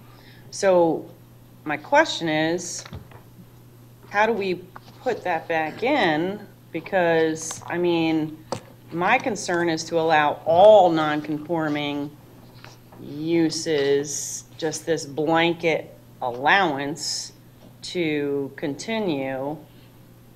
Can't we just find out who it is that's... The code already says I think I can answer your questions if I can finish. I'm asking the attorney. Okay. I just Is that wanted like to. a legal The opinion? code already allows for non-conforming uses, and the law, and that's consistent with the law. Let's say that you decide, oh, here's one that used to be controversial, check cashing businesses. Used to be very, very controversial. So let's say a check cashing business goes into place, it's allowed, suddenly you change the code, no check cashing businesses. You can't just cause that check cashing business to shut down because they came in and they were legal at the time. I mean, the code already allows for non-conforming uses to continue. I was going a different route, but I'll wait until everybody So maybe, else I is might have done. misunderstood your question then. We'll just move on. Commissioner Luke. Oh, I'm sorry, Vice Vice Mayor, Mayor, I you got believe, something to was still say? speaking. Maybe the city manager understood better. Are you asking if we can take a specific use and just make that type of use legal? Correct. Sure, that would just be a zoning change. That's what I thought. Okay. Which I'd like to see a lot more of that. Huh? I'd like to see a lot more of that. Exactly.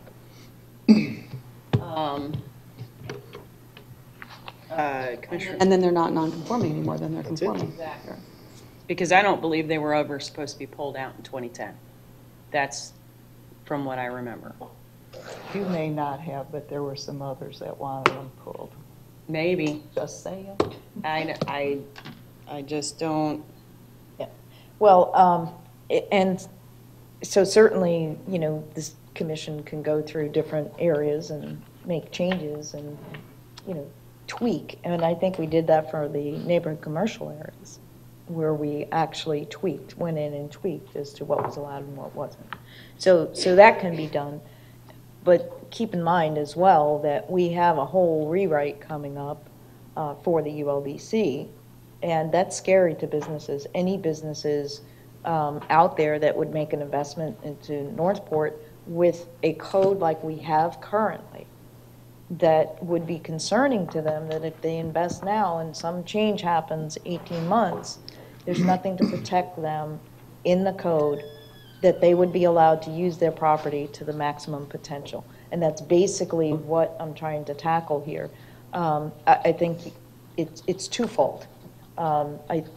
If you look at the sample example that I provided to you and you look at these particular sections, yes, they can continue, but there's specific language in here that prohibits them expanding in their structure. So if they only use a certain square footage of their structure that currently existed prior to the change for that use, they can't expand inside of that building. They also wouldn't be able to, according to this code that exists now, they wouldn't be able to build another building or expand that building for that current use. And that's what I'm trying to tackle in this code, to make sure that the language is written to where they're able to have the lot coverage that they're allowed on that property, to make the necessary changes. And as you look through this, there's not a whole lot of changes to the current language that would be able to do that. And I appreciate you doing that, because when I got into office, it was not with the idea that we would not be utilizing a ULDC for 4 years. Exactly. It was in a process. We canceled that process. Now it's going to be, if we wait for it, I might not even be in office to even tackle some of the things that I wanted to. So I think it's important we even start dealing with it now. Right. We just give them the headache. Right. But not you, I mean them, wherever them are working on it. Those other them. Commissioner Luke? The college them. Were you finished? Contractor them. Yeah, I don't want to confuse the issue, but You're funny. I think I've provided, where I'm going and what I'm doing. I think you did a great job with everything that you presented. I'm in total agreement with what you have stated. To me, it's only fair. That's like only having so many parking spaces and your business can't expand. I mean, you're restricting these people, and so totally behind it. The questions that I have is, Mayor brought up just changing the zoning of a particular area. That would be selective, wouldn't it? It wouldn't be as fair as just doing what Vice Mayor has recommended. centers. Is that correct? Activity center zonings, right? I mean, you change the details in it for all areas. I don't think they're all in activity centers. I think we only have two of them that this pertains to. But instead of going through the mechanics of everything, to be fair to everybody, instead of just picking out certain commercial areas, activity centers and stuff, if we address it in this manner, it then becomes fair to anybody who would be non-conforming. Is that a correct statement? I don't know. This is proposed is in the commercial districts and in the Activities, activity centers, because you have exactly. 2 different layers in our code. You can have a commercial use that's outside of an activity center. And even though things are allowed in the commercial district, if it's in an activity center, well, now you have another layer and you're not able to do those things that you would otherwise be able to do outside of the activity center. That's commercial. So this is tackling it on the all commercial districts, Can I ask as a well as activity centers. Just one quick question, Vice Mayor.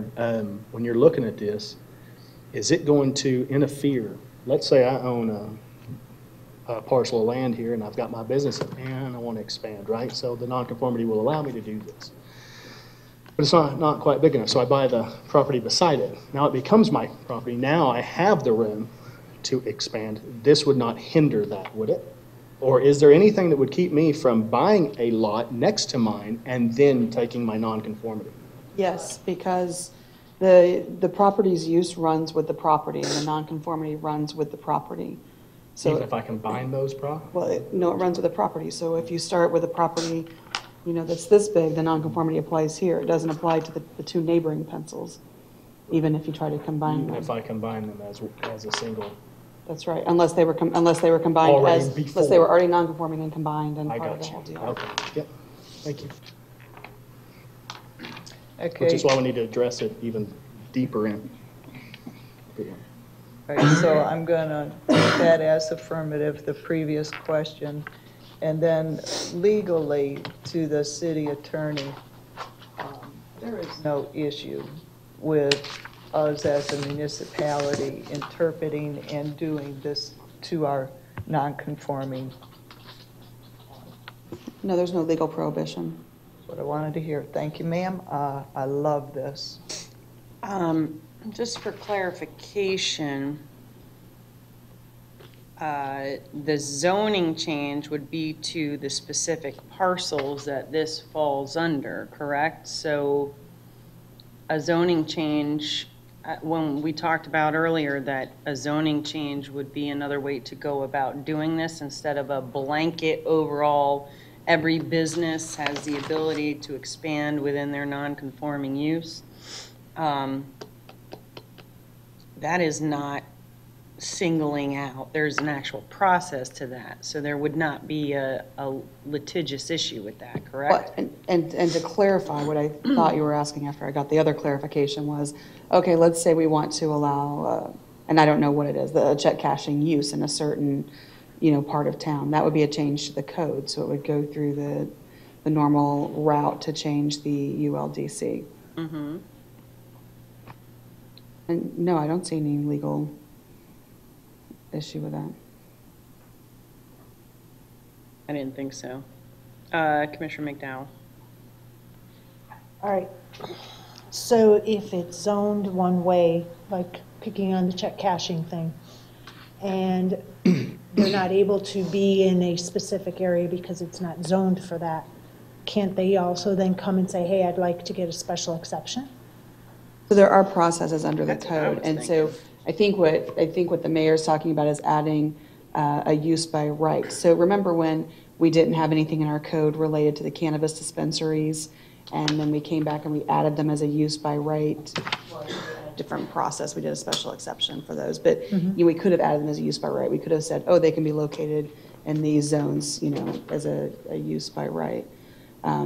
And then there are certain uses for which you can get a special exception. So it just depends on how you amend the code. So they could utilize a special exception process for, Currently.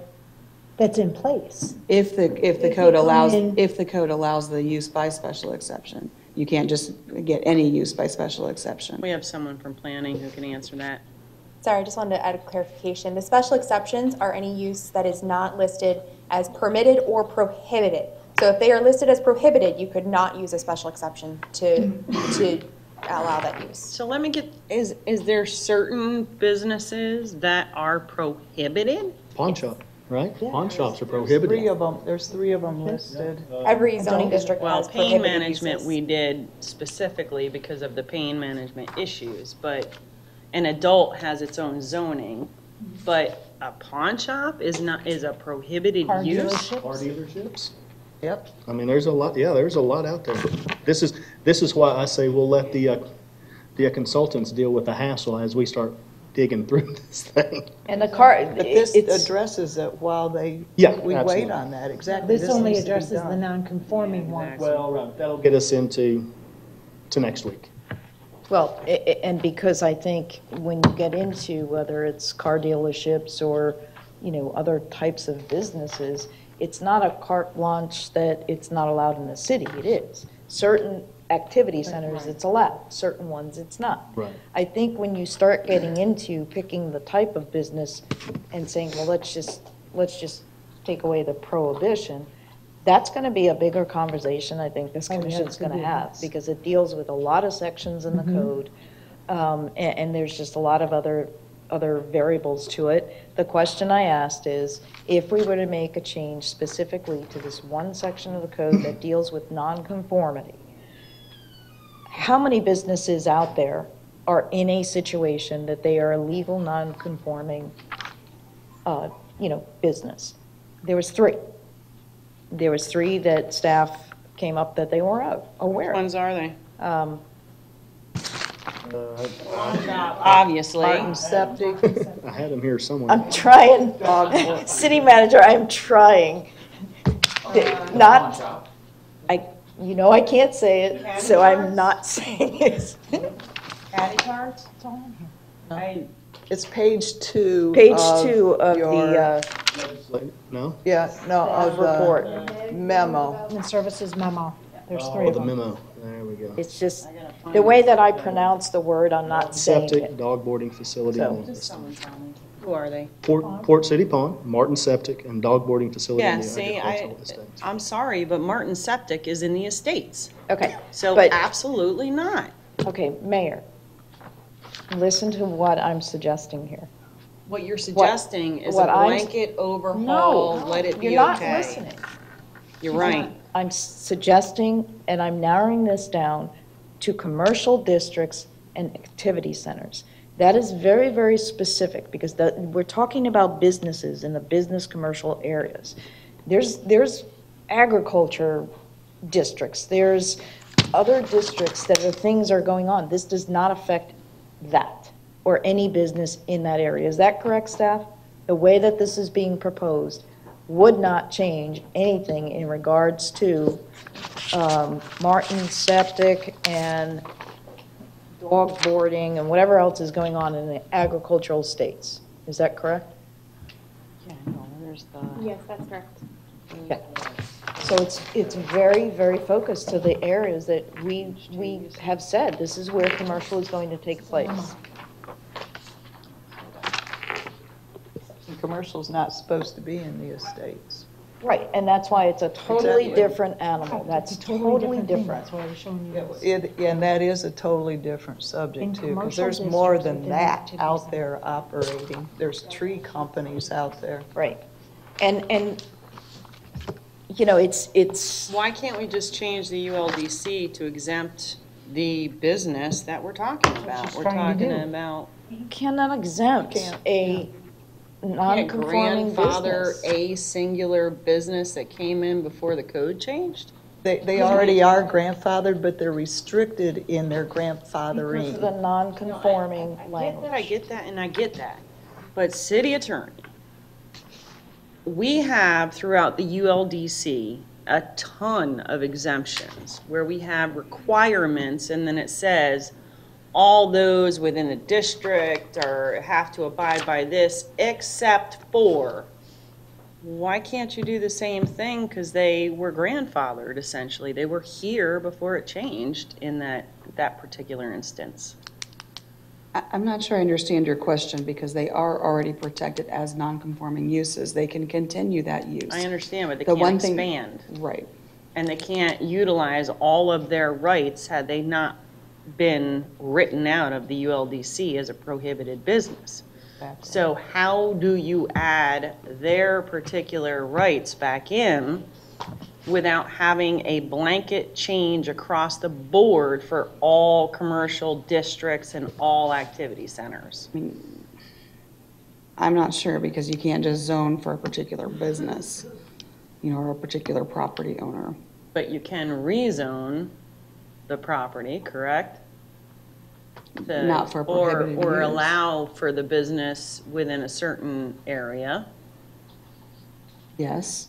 Take But if it you out of the allow prohibition. for a use by right, then it will allow not only for the business that was previously non-conforming, but for new businesses to locate as well.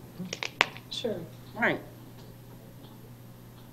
I mean, I don't understand why we don't just go in, take the ULDC, take the prohibition out on, and I believe it's US 41, I'm sure, the Tamiami Trail, right, corridor.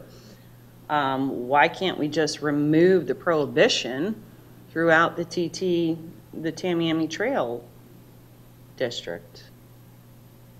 However it's referred to as a prohibition. I think the ULDC as long as there's no can, issue right? there. So you're talking about for this particular use? Correct. To remove the prohibition of Correct. pawn shops? Correct. Sorry. Came out. You know what I'm saying? You could do that. It's the Activity Center 1 standards, I believe. Not, it is what it would fall under. It's listed as a prohibited use in Activity Center 1. I can't hear you. Sorry, I'm it's listed as a prohibited use in Activity Center 1, so yes, you could remove that from the prohibited uses and accomplish. Which is even worse, because you're saying it's only in Activity 1, Senate 1, that it's prohibited, but it's No. okay everywhere else? I believe it's prohibited in other activity centers as well. I don't know which ones off the top of my head, but it is listed as a prohibited use in other activity centers as well. Basically, it's only allowed in Activity Center 6 and I think 4. And that's what I'm saying. So if you're going to get into that conversation, I think that's going to take longer than. That's why I think you ought to just address the problem that's on the table. The problem on the table is one business, and remove the prohibition from Activity Center 1 and be done with it and change the ULDC.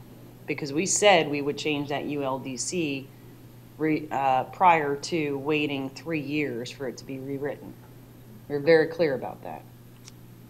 That we were not going to stop progress just because it takes them 3 years to complete that. Right, which was what I was just saying. Mm-hmm. Which is why I brought this And forward. This is why, it's my understanding, the reason that the Vice Mayor brought this up is so that the businesses have the assurances that if something is allowed now, and the ULDC gets rewritten, and it's in a commercial district, and it's in an activity center, they will be able to continue and be able to expand, and be able to not only expand their business in the footprint of the building, but also expand the business if their space and property allows it. And not have to wait for the I'm so glad ULDC you to go said through its that. rewrite. That was Let me perfect. play the devil's advocate, because any other time that a ULDC goes through a rewrite, there's a reason why those typical types of businesses are being replaced or taken out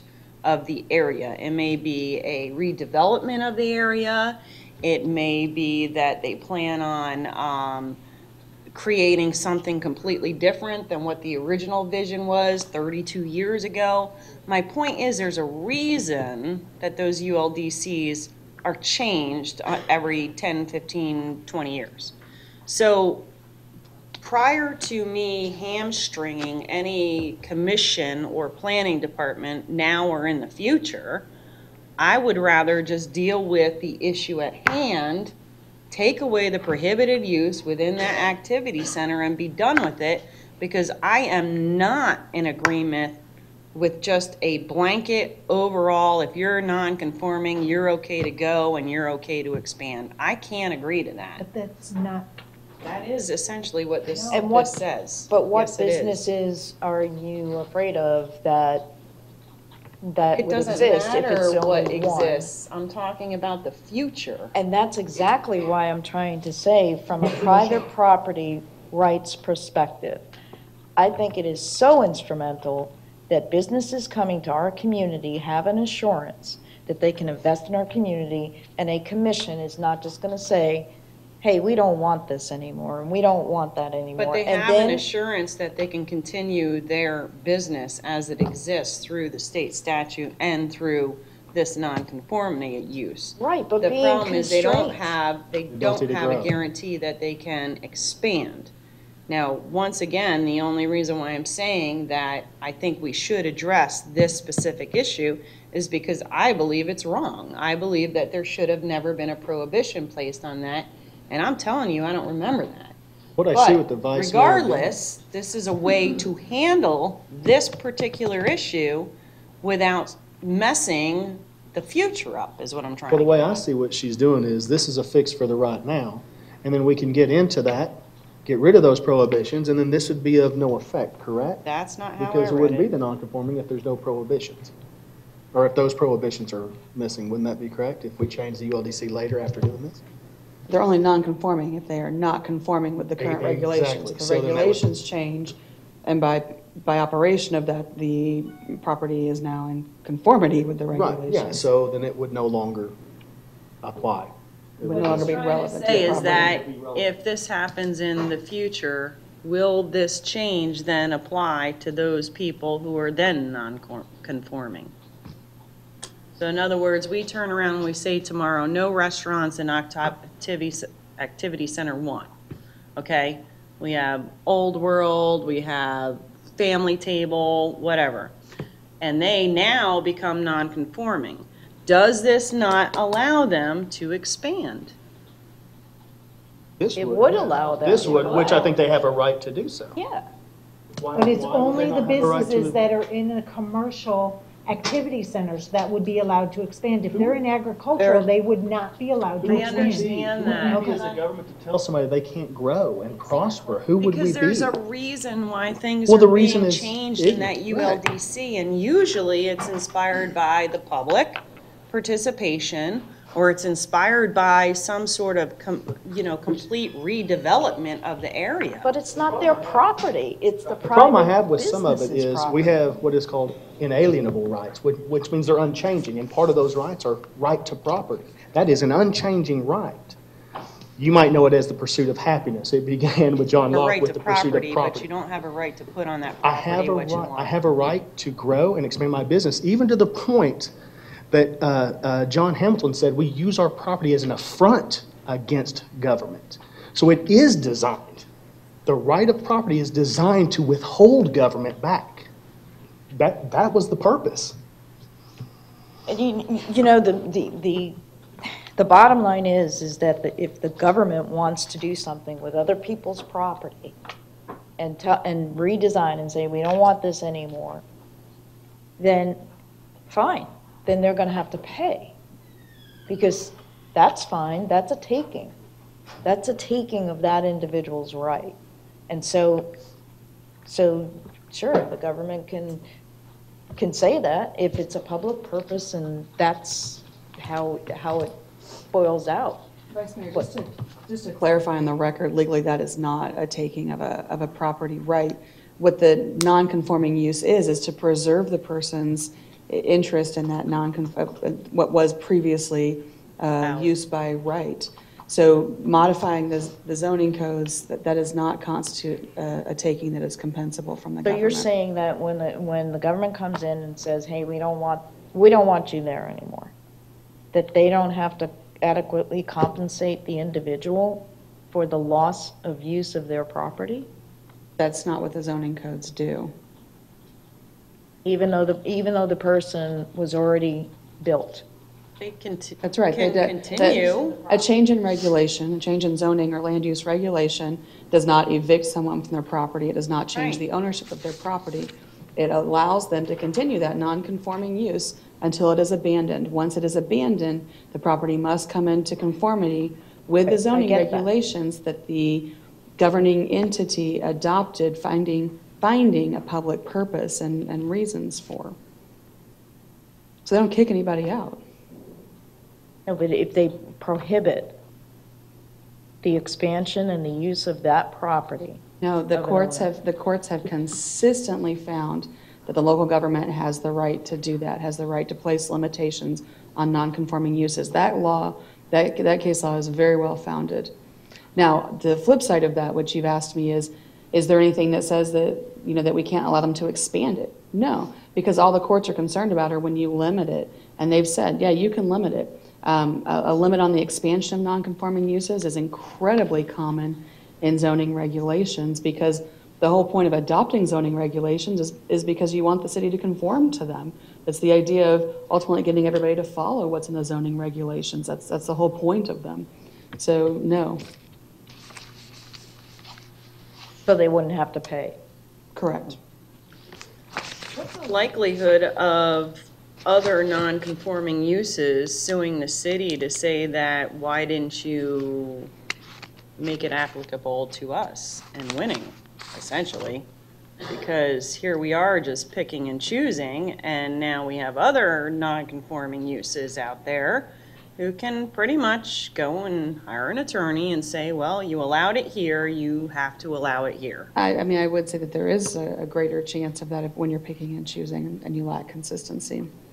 But that's if all things are the same, correct? I don't understand your question.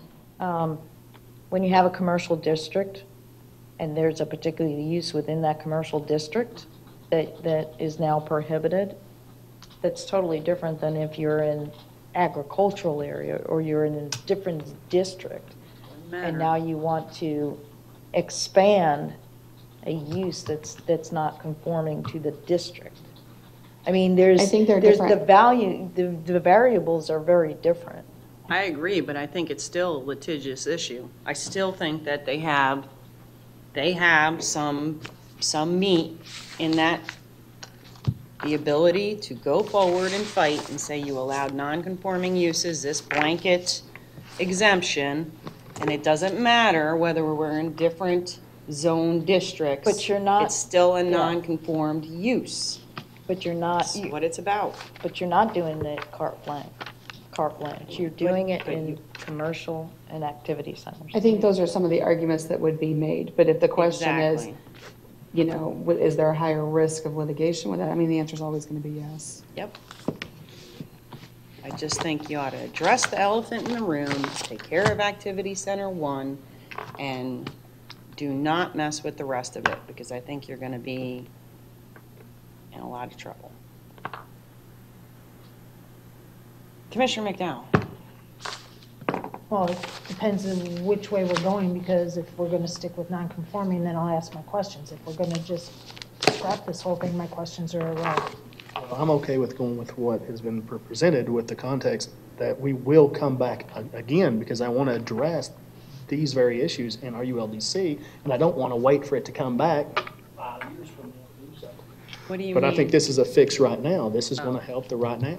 But if this fix allows the others that are in areas that we do not want to allow to expand and give them a legal standing to allow them to expand, is that really the right avenue you want to go? Well, from my perspective, I do not think I have a right to tell somebody they can't expand within their own property lines, so. But that's the thing, That they would be weren't the route given I would those go. property rights to begin with. They weren't given it as a commercial property. You what? This particular issue that we're talking about is a unique case. The pawn shop is Yeah, I a know. unique case. I know. It was a business. It did everything that it was supposed to. It was in a business district. How it became prohibited, I have no clue, but I can tell you, this commissioner here at the time did not vote for that. Oh, absolutely. You know So that. what I'm trying to get at is that there are others who that is not the case. They were in different types of zoning. They got in, however they got in, it was a long time ago. And way long time ago. yeah, and if you talk about non-conforming uses, you are going to open the door to allow them some sort of support to get them. Give me an example. I don't know what you're talking about. Martin Septic, Okay, go ahead with that example. What's the Tropicare, example? Chipper Mill. I mean, Chipper mill. They No, are I get- non-conforming uses that will be allowed to go to the courts, have something to support them, and saying, you can't hold me to not allowing me to expand. But you're not singling them out. They're in No, but we're agricultural singling something districts. else out. Huh? We're the opposite. We're singling another area out. Think of it in the opposite manner. Well, we're singling out the business districts and the activity centers. Which is where you have commercial businesses, yes. So the argument is, how can you single that out and not look at all non-conforming uses? In other words, what's good for the goose is good for the gander. Thank you. Yeah, but are those areas in, like Tropicare, were they grandfathered? Are they officially non-conforming? One of them is supposedly a non-conforming, but if I would go back and do some thorough research to see that that was probably a special exception. Well, the research But that we someone, have. after a threat, most likely made it non-conforming. That's another story. What we've got in our backup, there are only 3 businesses that Mm-hmm. are grandfathered. So that means that only the 3 are non-conforming. The rest are obviously violating the code and the zoning. Got to be. And their expansion Special of what exception. I am told is Special they're exception. purchasing new properties in order to expand their business. And what is written here that Vice Mayor has brought up, no, it's when you are grandfathered in, that property that you own, that you are making your business with, you're allowed to expand upon that. Not purchase to continue growing over and over larger area, but to utilize what you had when you were grandfathered in. so we make a motion, see where it goes. We have a, I'd just Go like ahead. to make one point of clarification, which I tried to put in the memo, but I just want to make sure it's clear. There's at least 3. I don't know, that's not a comprehensive list. I've heard it said a couple times that there's only 3, Yeah. but this was based on, when I was writing that memo, a discussion with staff and going through the ones that we readily knew and could easily identify. We'd have to go through pretty thorough research to find every non-conforming use that's we've out got there. caddy carts, we have the chipper mill, we have, which I don't mind caddy carts, it's on 41. You know, I understand that, but we have the chipper mill, we have Martin Septic, we have there was a concrete place over past Ponce de Leon that got some sort of special exception, how, I don't know. But there are things out there that really need to be sunset and gotten rid of, because that was not the intent of that area out there. And this may prevent that. That's my concern. So if you want to deal with the elephant in the room, deal with that, but don't mess up the rest of the city because of it. Well, I think I think it's possible for us to do 2 separate actions here, and I think if there's, you know, if the commission desire, don't wait for the ULDC. If the desire is to take away the prohibition for the porn for the PAWN in the Activity Center 1, sorry, in Activity Center 1, then let's give staff that direction and have that come back in a fairly short period of time. Don't wait for the ULDC. Oh, I agree with, I said that So- an hour ago. So, but also, I really think that there's merit to moving forward with a change to our non-conforming use language that's in here, especially because of businesses that are looking at us, wanting to make investment. And if you have a hotel or somebody else, and then all of a sudden the city comes and says, hey, we redid the ULDC, we don't want you here anymore, that's something that I think needs to be addressed. So, you know, that's up to the commission, but I do think that there's 2 things that, in our conversation, that we might move forward with. And do I think we more all wanna address- investigation, do more investigation, Mayor, into this whole Absolutely. nonconformity, because I think you understand what I'm trying to say, but there could be unintended consequences. is what you're That's my trying to say. concern. That is So, my concern, the research unintended that out. consequences. Look at that. I mean, yeah, the courts do give leniency to cities for zoning and, able to do certain things. So, vet that out. And- Doesn't make it right either. Exactly. I agree with Exactly. you. I'm not saying that. But it's the unintended consequences that could be detrimental And to I a see lot what of you're saying people with who have those. I been just- concerned about those specific issues. And I see what you're saying, I can't see the detrimental issue in it. So Have you what ever you're saying- talked This is why I to- kept saying. Have you can talked I to get some anyone that more lives near that excuses? chipper mill? Yeah, I have, and I understand what they do and don't like, but, I mean, I also believe in property rights. When somebody buys a property, they ought to be able to do something with it. Maybe that's a moral issue. Commissioner McDowell, did you have? Yeah, I'm sorry. I think I better just ask them because it sounds like it's, so if we go with this non-conforming and the business wants to expand outside of the footprint that they exist, let's say they want to enlarge that footprint, are they going to have to conform to current building codes for the entire building or just that expansion part? So the expansion of the buildings and coming up to building codes, it varies depending on which section of the code you're looking at. Some of them have trigger requirements that if it's 50% or more, they have to come into compliance with the current codes. I'm not sure what the Florida Building Code standard is. Some of them in activity, like for the activity center design standards, have the threshold of what triggers coming into compliance with the codes is different per each section. Like the landscaping one is different than the I urban gotcha. design standards is different than the Florida Building Code. So I don't know which Yeah, ones, and but I don't know. if they trigger that threshold, then yes, they would have to come into So compliance with if- current codes. That's just landscaping and the design standards, the 50% or more. When it comes to building code, in other words, you expand your building, all that has to come up to compliance The of new the portion Florida Building. absolutely would. I don't know if they'd have to go back and retrofit the old part. That's what I'm I don't know asking. the answer to that. Well, there That's might what I'm be, asking. Frank Miles, Neighborhood Development Services, there might be some requirements for that, with ADA, Yeah, accessibility, sprinklers, is. size, it all depends on assembly, the type of use. There might be some fire separation that might need to be required, so there might be a need to have that, but they would have to meet that anyway.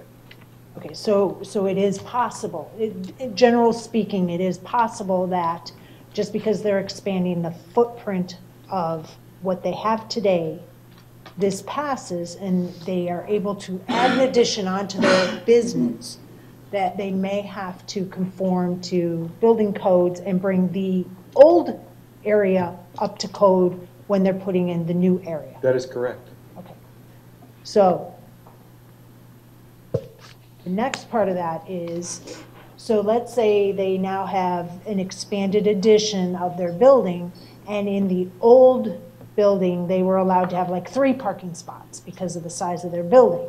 And now they expanded it, would then they have to follow the current ULDC codes for parking spots and signage and landscaping, or would they stick with the old building codes that were in existence at that time? I know there is language in the parking chapter about coming into conformity with the new codes. I don't know what the threshold is on that one. That's why I said the thresholds are different depending on which chapter you're looking at. And you hit the phrase perfectly on the head. While you're changing for nonconformity of businesses, we also have to look at the other ULDC areas. Are they going to have to conform to current ULDC, or are they going to be able to stay non-conforming to ULDC for parking and signage and landscaping? And that's a question I have. Right. So if we're going to allow it, what are we going to do with this unintended consequence? We have to make sure we're looking at all of this non-conforming stuff. Can I answer the question? In the section, in the example, and looking through the code to specifically address these things, this language does talk about that any expansion, enlargement, extension, or alteration must be in compliance Where with are the you, ma'am? current. I'm sorry. I'm sorry, 53-246. Okay. There's no page number. You see? Uh-huh. Okay. Oh, in the red section, sorry. Correct. Must be in compliance with the current zoning ordinance, dimensional regulations applicable to the property, setbacks, building coverage, parking, signage. And there is no right to expand a non-conforming structure, which a non-conforming structure is different than a non-conforming use. So you're saying that they wouldn't be allowed to put an addition onto their building with this? No. Because it says here that there is no right to expand a non-conforming structure. You have a staff? Let me give you an example of a non-conforming structure, because this popped into my head while we were having this conversation. Dollar General is a non-conforming structure. It was 12,000 square feet. Oh, it changed It to now 5. is 5,000, so Gotcha. it's, say it. it's now a non-conforming structure. Okay. So they But the wouldn't use be is able allowed, to, so. yeah. We can't make them cut it in half, right? So they wouldn't be able to expand on that if they were a non-conforming use. Gotcha. Okay, I wanted to make sure that if we're going to change this, we look at everything to see if everything also has to be changed. That's where my concerns were, so thank you. Commissioner Loop? Couple of things. I believe what is brought up with the non-conforming that the vice mayor has brought up actually protects future businesses. We're talking about people who are grandfathered in who were conforming, and then there was a change, and then they were restricted or, held back. And I believe the same way Vice Mayor does, that this protects the businesses who come into our city and they know that they can continue their business even if they're made non-conforming. So I do like that. I see and understand the change of the zoning that the mayor is talking about, also just addressing that. But I like being able to help the businesses in the future also, which is within this non-conforming agenda item. I believe there's a section 53-245A that probably is going to have to be tweaked. The assistant city attorney told me that the ending of that would need to be reworded a little bit because it does look like it's prohibiting instead of allowing. So that would probably have to be addressed too. So whichever way to address what is in front of us, I'm pretty much willing to go ahead and do. But I do like what is before us. Thank you. Vice Mayor. I would really encourage us doing both at the same time, because it sounds to me like there's a desire of the commission to change the section of the ULDC and Activity Center 1 in regards to the particular use, which is fine. But bear in mind, once that comes, that is something that you're going to hear a lot of public comment on. Specifically at the time when this was done, the whole ULDC rewrite, there was a lot of conversation about whether or not to prohibit the pawn shops from Activity Center 1. I just do not remember this. And it's PAWN. I just noticed the smiles down there, just so And you everybody think is that clear. there's still going to be a huge outcry not to allow a pawn shop on I 41? don't know that there is or You got there Winn-Dixie. isn't. I don't know that there is or there isn't, but I think that we have a business that's been in our community. We have a business that's been in our community for a long time, made an investment in this community, has been very successful and has been stifled from that success because of the 2010 code. And I really would hate to see more time drug on that really prohibits the progress of the business. And so, you know, like I said, I really think that we can tackle the issue in several different Yeah, I don't mind doing the ways. changing and then addressing this non-conforming at the time of the rewrite. But I do think it needs to be looked at some point, so I'm fine with changing the zoning and then doing the non-conforming at a later point. What I'm saying is you might want to go through the process, do them both at the same time. Well, Mayor brought up a point, I mean, she named a business, but in all actuality, what's check cashing and pre-advance, you know? Same type of stuff, activities that happen in a pawn shop. I mean, it's a payment that you're, you know, getting back or being Right. reimbursed later. I mean, same thing with this check cashing ability or advanced, you know, cashing, and we allow that right on 41. And a bank. Yeah, so And if anything, this type of a use and, you know, actually works hand in hand with the police department. Yep. And actually helps, you know, keep crime out of the community. So, you know, there's a lot of. I think, let's wrap this up. I think we're all in agreement that something needs to be addressed as it pertains to this particular issue. I think we're all in agreement that there are other parts to the non-conforming uses conversation, that we need to find out what are those unintended consequences and what is it. And while things need to be addressed, it's obviously a longer conversation that deals specifically with that ULDC and how to arrange that so it protects those in the futures. But so that the particular business that this was addressed for, can we not just get something done? Because it's been 7-8 years now. So, well, since 2010, it's only been 8 years. So, I mean, just give direction to come back to take the prohibition out of Activity Center 1. It's as simple as that. It's probably one line. All of the prohibitions or one? Huh? All of the prohibitions or No, the specific one? just the pawn shop. Thank you. I just I'm needed that sorry, yes. clarity.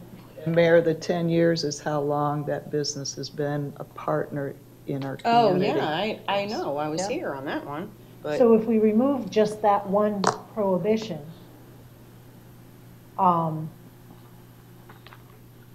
they will be able to expand as they seem necessary for their business. correct. And then we'll still do this non-conforming for assurances for future ULDC rewrite for businesses coming in. Right. Okay. But that needs more thorough vetting and understanding and Right. what are With the city pros and attorney- cons. The city and, attorney getting yeah. involved. And I think the risk that you were talking about before, as far as, you know, litigation, that exists with the direction for removing this prohibition, because we've been given 3 companies that are non-conforming. Well, that's a So- minimum, remember? A minimum Correct. of 3. So, like I said, let me try a motion, and I think it'll be 2 separate motions, just so we can tackle both issues, yes. Before you go on, the clarification we're looking is, do you want it removed from prohibited, or do you want it added to permitted? Because if you don't add it to permitted, then they'll need a special exception. Well, wouldn't you have to remove it from prohibited both. and Yes, put but it as permitted? we just want to make sure that you're permitted? not just removing it from prohibited, because then they Yeah. still fall into the special exception. Good point. Thank you, city manager, for keeping us out of the hot water there. So you need it to be removed from prohibited and added to permitted, Yes, ma'am. essentially. Gotcha. Vice Mayor, go ahead. Move to direct staff to bring the commission an ordinance revising the ULDC for Activity Center 1, removing the prohibition of, hold on 1 second. You gonna say it or spell it? Yeah. just wanted to get the exact verbiage that was in there. Removing the prohibition for pawn shops, PAWN, and adding that use to the permitted uses within Activity Center 1. I'll second that.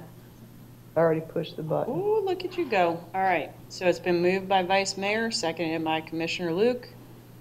Vice Mayor, anything to that? No, I think, it didn't make sense, as far as some of those things that were done in 2010. And, this does address the issue. Commissioner Luke. To me, it's writing something that was a little unjustified. That business was already in place. It wasn't as though they came along after the fact. They were there, and then it was determined that it was prohibited. So to me, even though we're stating this for just this activity center and that, I believe this is correcting something that, in my opinion, was done unjustly to a business that was already existing. Anyone else? Okay. With that, let's go ahead and vote on that one.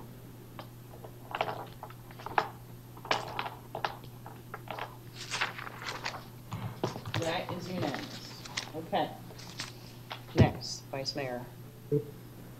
Move to direct city manager to bring the commission a draft ordinance addressing the nonconformity, Article 11, or I'm sorry, Article 21 in the ULDC. I'll second for discussion. I'm sorry, I already pushed second. For allowing as in the example provided. So what I hear is that you are asking to have staff come back with a draft ordinance that mirrors what has been presented in the agenda item today. Not mirrors. Well, that is what was presented in the agenda item today. The non-conforming use changes, correct? Oh, no, because if they mirror it, then that's not going to allow them to make the necessary changes to the language to accomplish the concept of what's proposed here. Because they need to look up some of the concerns you expressed. How about we just ask for a workshop? There you go. Talk about the non-conforming use, show us the current, show us the example, and what are the unintended consequences. Have a workshop. There you go. That's what I do. There's been a motion on the floor, and if you'll restate it, Vice Mayor, because I don't know if we got a second. Did we get a second, anyone? Yeah, we did. Seconded by Jill. I almost called you Julie. I saw that. Vice Mayor, can you restate whatever it was that you just said? Sure. I move to direct city manager to bring the commission a draft ordinance addressing the Article 21 conformities in the ULDC, similar to the example provided today, for the concept of to allow the expansion of the non-conforming use. With no limitations as to the areas? Or is it just citywide? Well, what was, using this as an example, using the example that was provided, You just which said not. says commercial and activity centers. Okay, well, So- a minute ago you said not to use that, so. Okay, You got all that? it's on the record. Okay. And with the staff's research and recommendations regarding unintended consequences. Okay, so that's been moved by Vice Mayor, seconded by Commissioner Luke. Anything to that? Yeah, I don't think it needs to be necessarily a workshop. It could be a special meeting. We have special meetings. I don't want to see the issue dragged out. Commissioner Luke? I'm fine with bringing a draft before us and taking care of it in a meeting, a special meeting or that. Because I know we'll hammer some things out and really vet it in that meeting. So I don't know if we need the workshop prior to, because we would beat it up anyhow. Right. So I'm good with it as stated. Okay.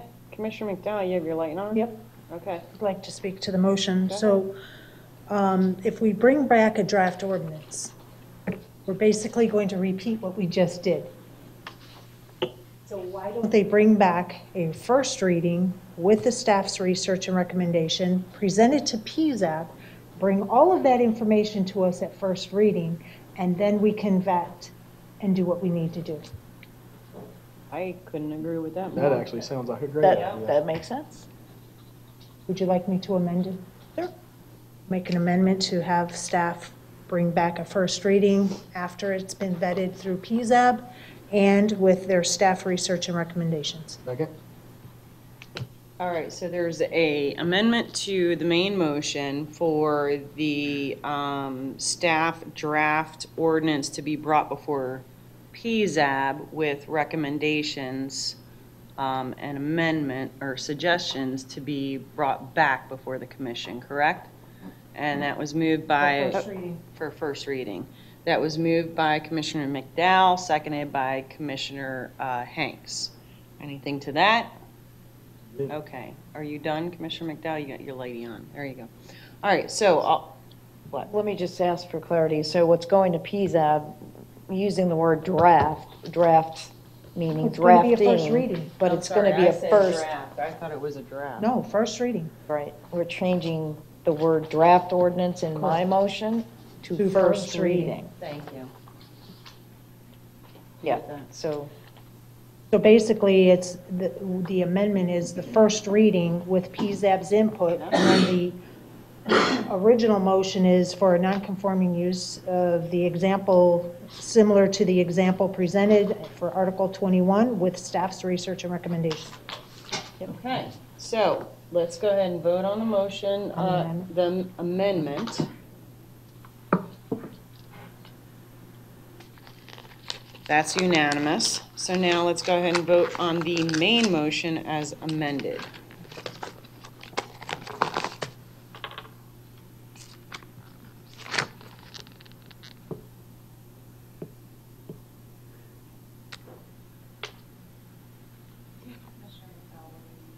Oh, we're waiting on Commissioner McDowell. I hit it, sorry. And that is unanimous. non-conforming. All right. Thank you all. That was a tough one. Not that bad. Someone gave me heartburn. Opens back at 5 o'clock. Huh? Opens back at 5 o'clock. Okay, next. Hey, listen, I'm trying to move. Thank you all. Thank you, staff, for listening to us. Our crazy rambling.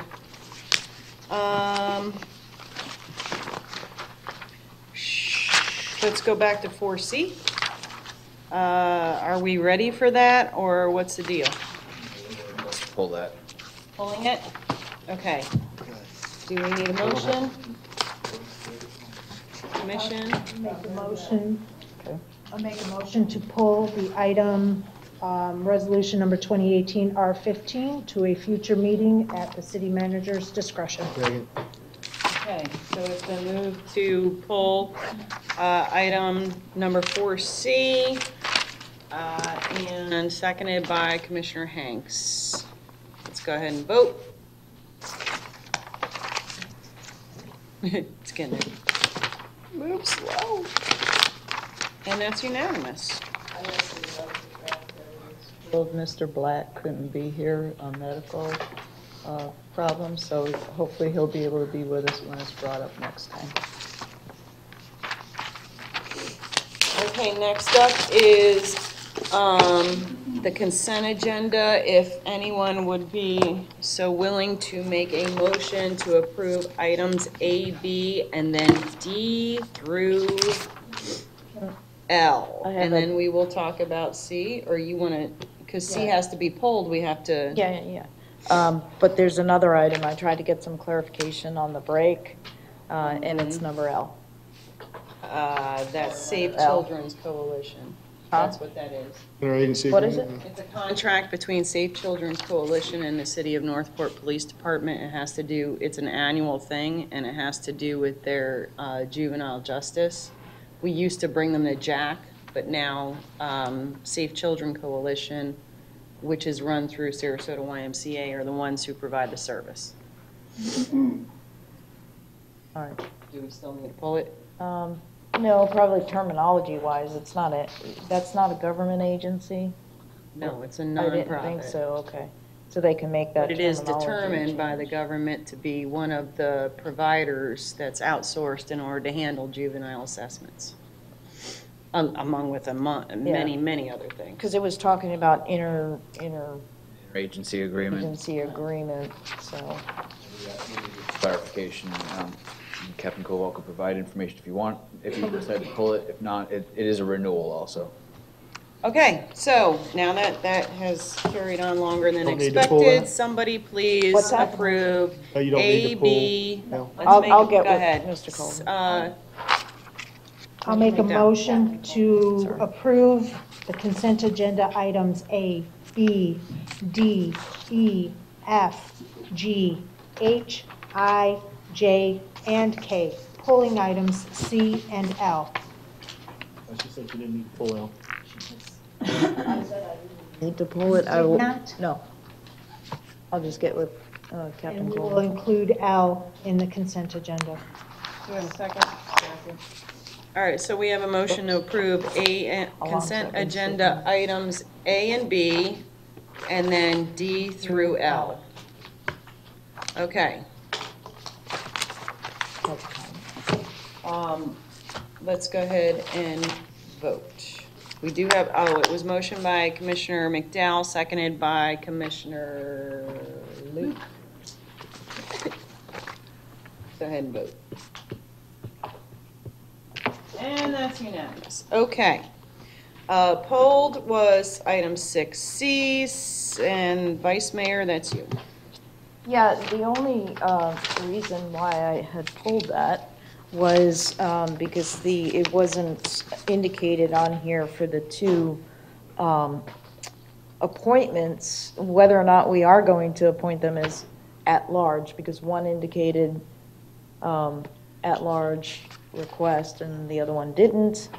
And I just figured rather than having it have to come back to us in the future, let's just tackle it now to designate. Make a motion.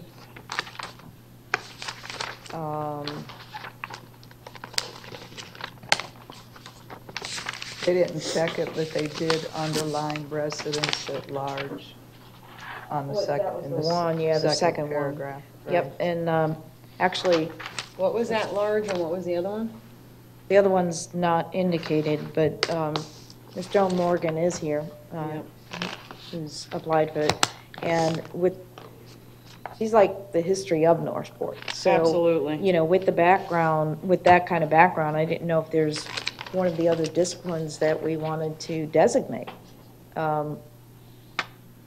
Because there can only be 3 at large, and the rest have to be within these categories. So unless Ms. Morgan has a reason that she would not want to be in the principal. so. What are you asking? I'm a little confused. The way that this board is set up says that there's going to be 3 members at large. The other 4 members have to be within real estate, different things. It's clear to me that number 3, history, I mean, there's several things in number 3. I think that Ms. Morgan is well-versed on history of the city. I agree. You know, what I don't know how this got all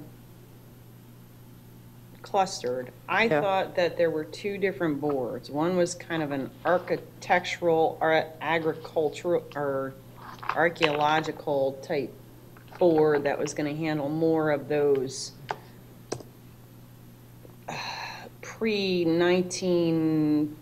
pre-1927 types of, you know, history and environmental impacts to the city. I guess, you know, and then there was this historical board that would kind of preserve the history of the city of Northport from its existence with Mackle Brothers on.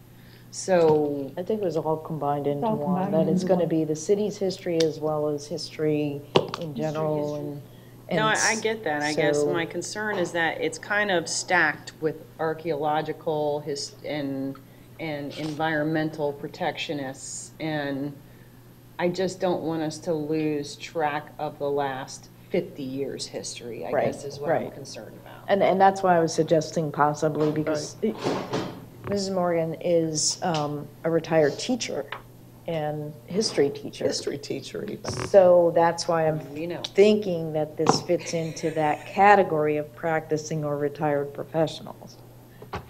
So Oh, she's, that's a good one. You see what I'm saying? And we still then have, It was funny the way it was written, I know, it is funny. because I didn't think I fit into that the way it was written. I kind of thought they wanted something like I wasn't sure. No, it's okay. Go ahead, make a motion. Let's go. Chop, chop. All right, chop, chop. Move to approve and appoint Joan Morgan to the Historic and Culture Advisory Board as the history, culture, folklore, or architectural history or culture principal, and Deborah Reynolds as a regular member at large. Excellent. Second. Second. You moved. I seconded. Oh, that's what, I thought you were calling for a second. Yeah, I'll undo my second motion then. That's so all that right. you I already can- pushed the button. So, Okay. yeah, I'm so glad to see, wow. I mean, just the value of the city's history, like you say, for 50 years. And I think it would be great to have you on board. okay, before we vote, Joan, did you want to come up and say anything? I'm going to say Come up. something before the sunshine walks in and get me. Exactly. That's exactly right. Okay, Joan Morgan. For you. Huh? I'm Okay. looking out for Thanks, you. you got it, you got it, okay. Here's the deal, and it's one of these things that has to be taken care of before I go below the surface, okay? Okay, and that is over at Veterans Park, and that is the fountain that's there in front of the monument. It has bothered me, as it bothered Guy O. Davis, because I know that's why it was put there against him, okay, back by Marge Gentle, and I don't care about saying it, okay? And it was done in a weekend when he was not in town, all right? And to me, that is covering up the veterans. Instead of honoring them, it's trying to hide them. And I don't know why the veterans group haven't screamed about this, but I think there's new members coming in and they didn't know, okay? And have you spoken with Skip over? No. Because I gave him your phone number specifically as well I tried as to reach out to Jean's. him, but I didn't get to him yet, Okay, okay? 'cause And it now is if I'm on the exactly about board- this. If I'm on the board, I'm in trouble with it, but we've got, something has to be done about that. You can leave the fountain there even, I'm not, put the veterans things around the side of it so it's honoring the veterans instead of covering them up. That has bothered me, you have no idea how much that bothers me. And it has to be changed before, before time goes on, because that to me is wrong. I'm going to reach out to Skip again because this is. I will reach out to him, but if I'm on the board, I can't really do that. Something That's why I specific figured to I do better with do it now. this. Yeah. He came to me on Monday, and I did put. Right, and I tried to get back to her Connect the two, yesterday. Did what? Skip came in and spoke with me Monday, so they're connected. The number that you I had gave given, him her it phone didn't, number. it didn't reach her, so. Right, and I'm trying to So get, they're but connected if now. I'm on the board, I can't do that because of the sunshine. Yes, you can. He's not on the board was gonna with say, you. he's not on the board. Okay, all right. I thought maybe he would be put on the board today too, so. He doesn't want to be on that board. He's got things to do. No, he told me he wants to. Oh, does he now? Getting Okay. the Yeah, so that's why application. the sunshine's going to be involved soon, so that's why I want you all to know Know that right either. now, something has to be done to honor the veterans rather than cover them up. Okay? Thank you, That's it. Joan. And Joan. yeah, you know what? Until he's appointed, you are more than welcome to speak to him. Yep. Okay, so with all that, let's go ahead and vote.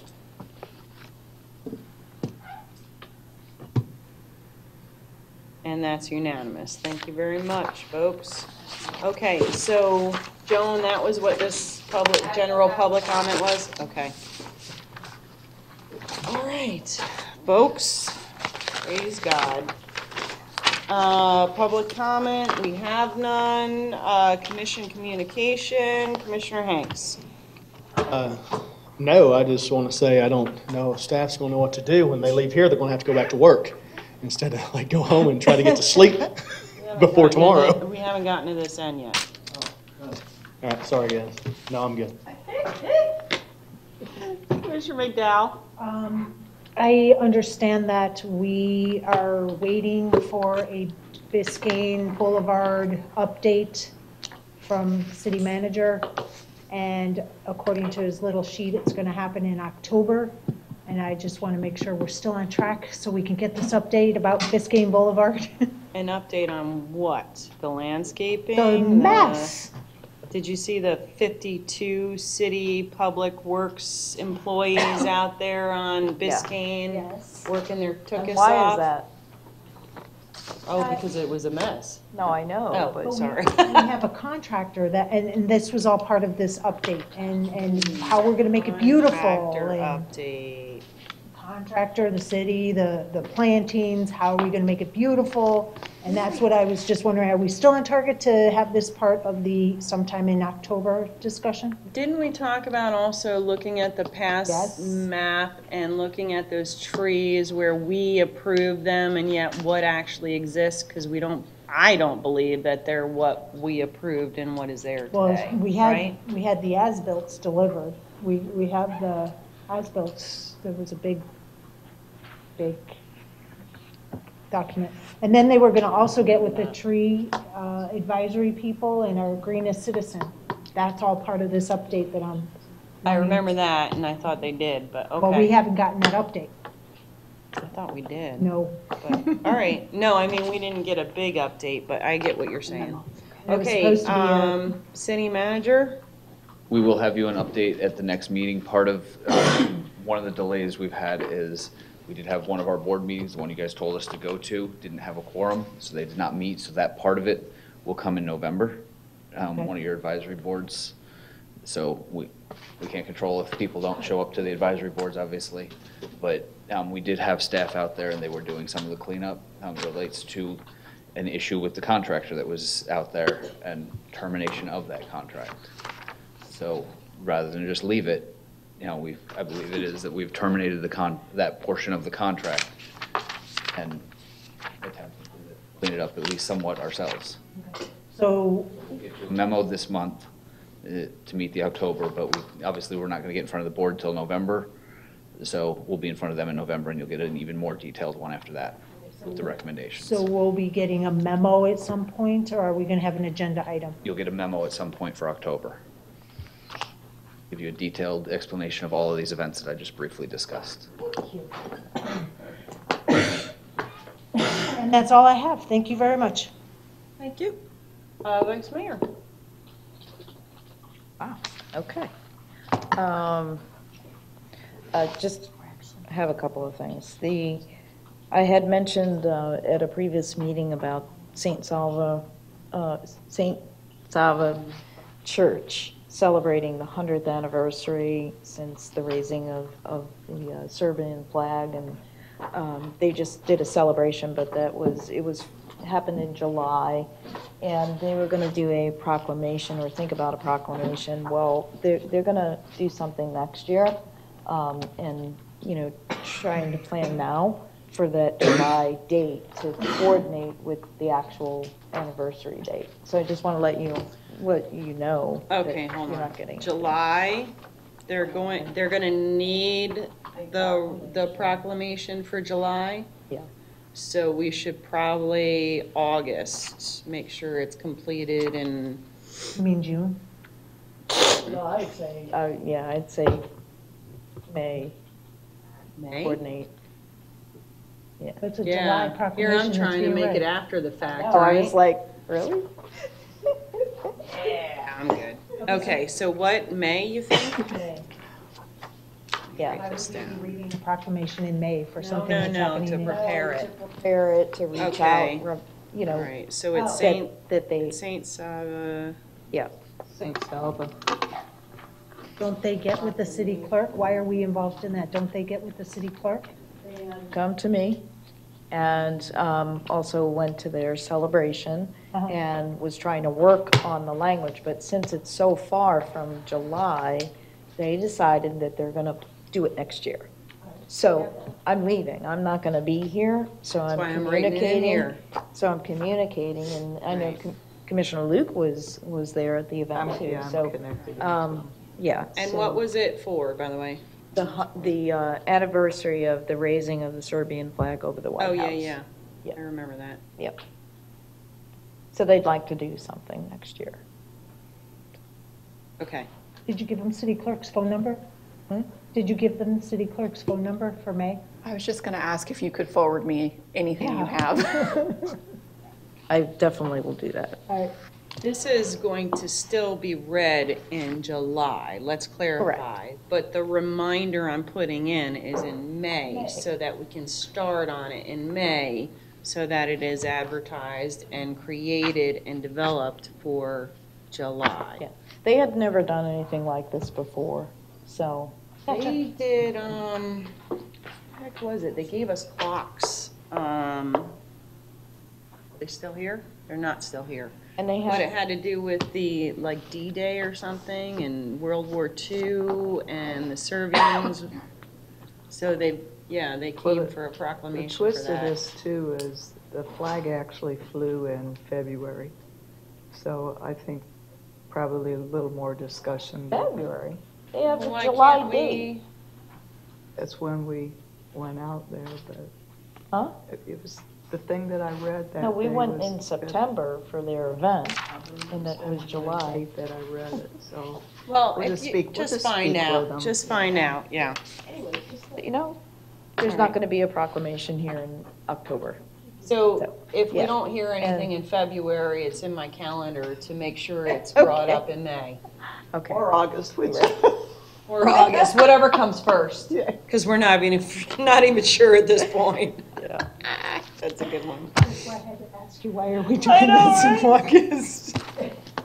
Long week. Okay, the other thing is at the Minnesota League of Cities meeting that we had at the last meeting, there was a presentation by Y-Green. By who? Y-G-R-E-N-E.